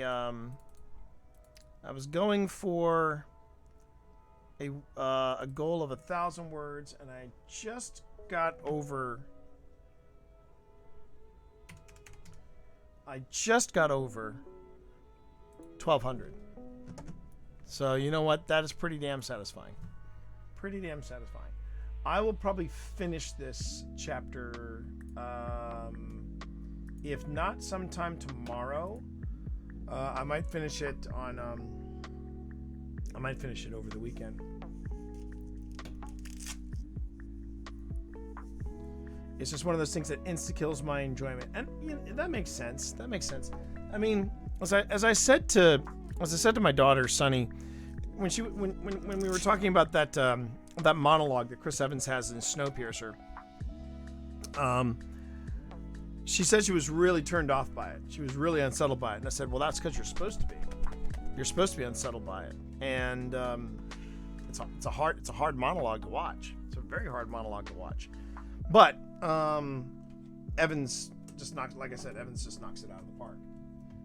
Okay, everybody, let me see where I can send the love to.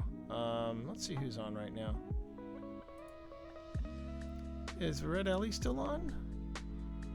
Let's see if Red Ellie is still on.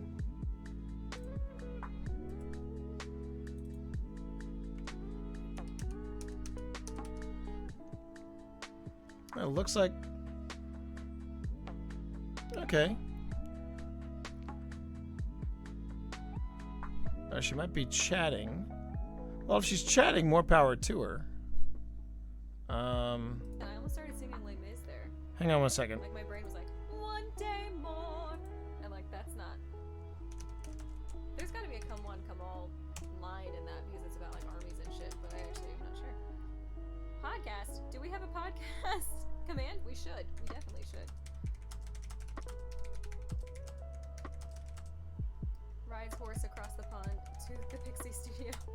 Hold tight, everybody. Back your horse. Oh, cool.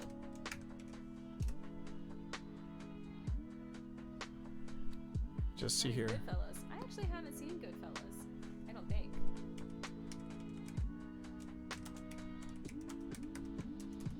T-Monster says, hey, Red Gamer, are you signing off for the night or are you just starting? I have been going for a little over 2 hours, and Hang tight. I don't know how much longer I'm going to be streaming. I'm feeling All right. pretty excited right now, so. Well, then you know what? Then let's go on ahead and... Goodfellas is a classic.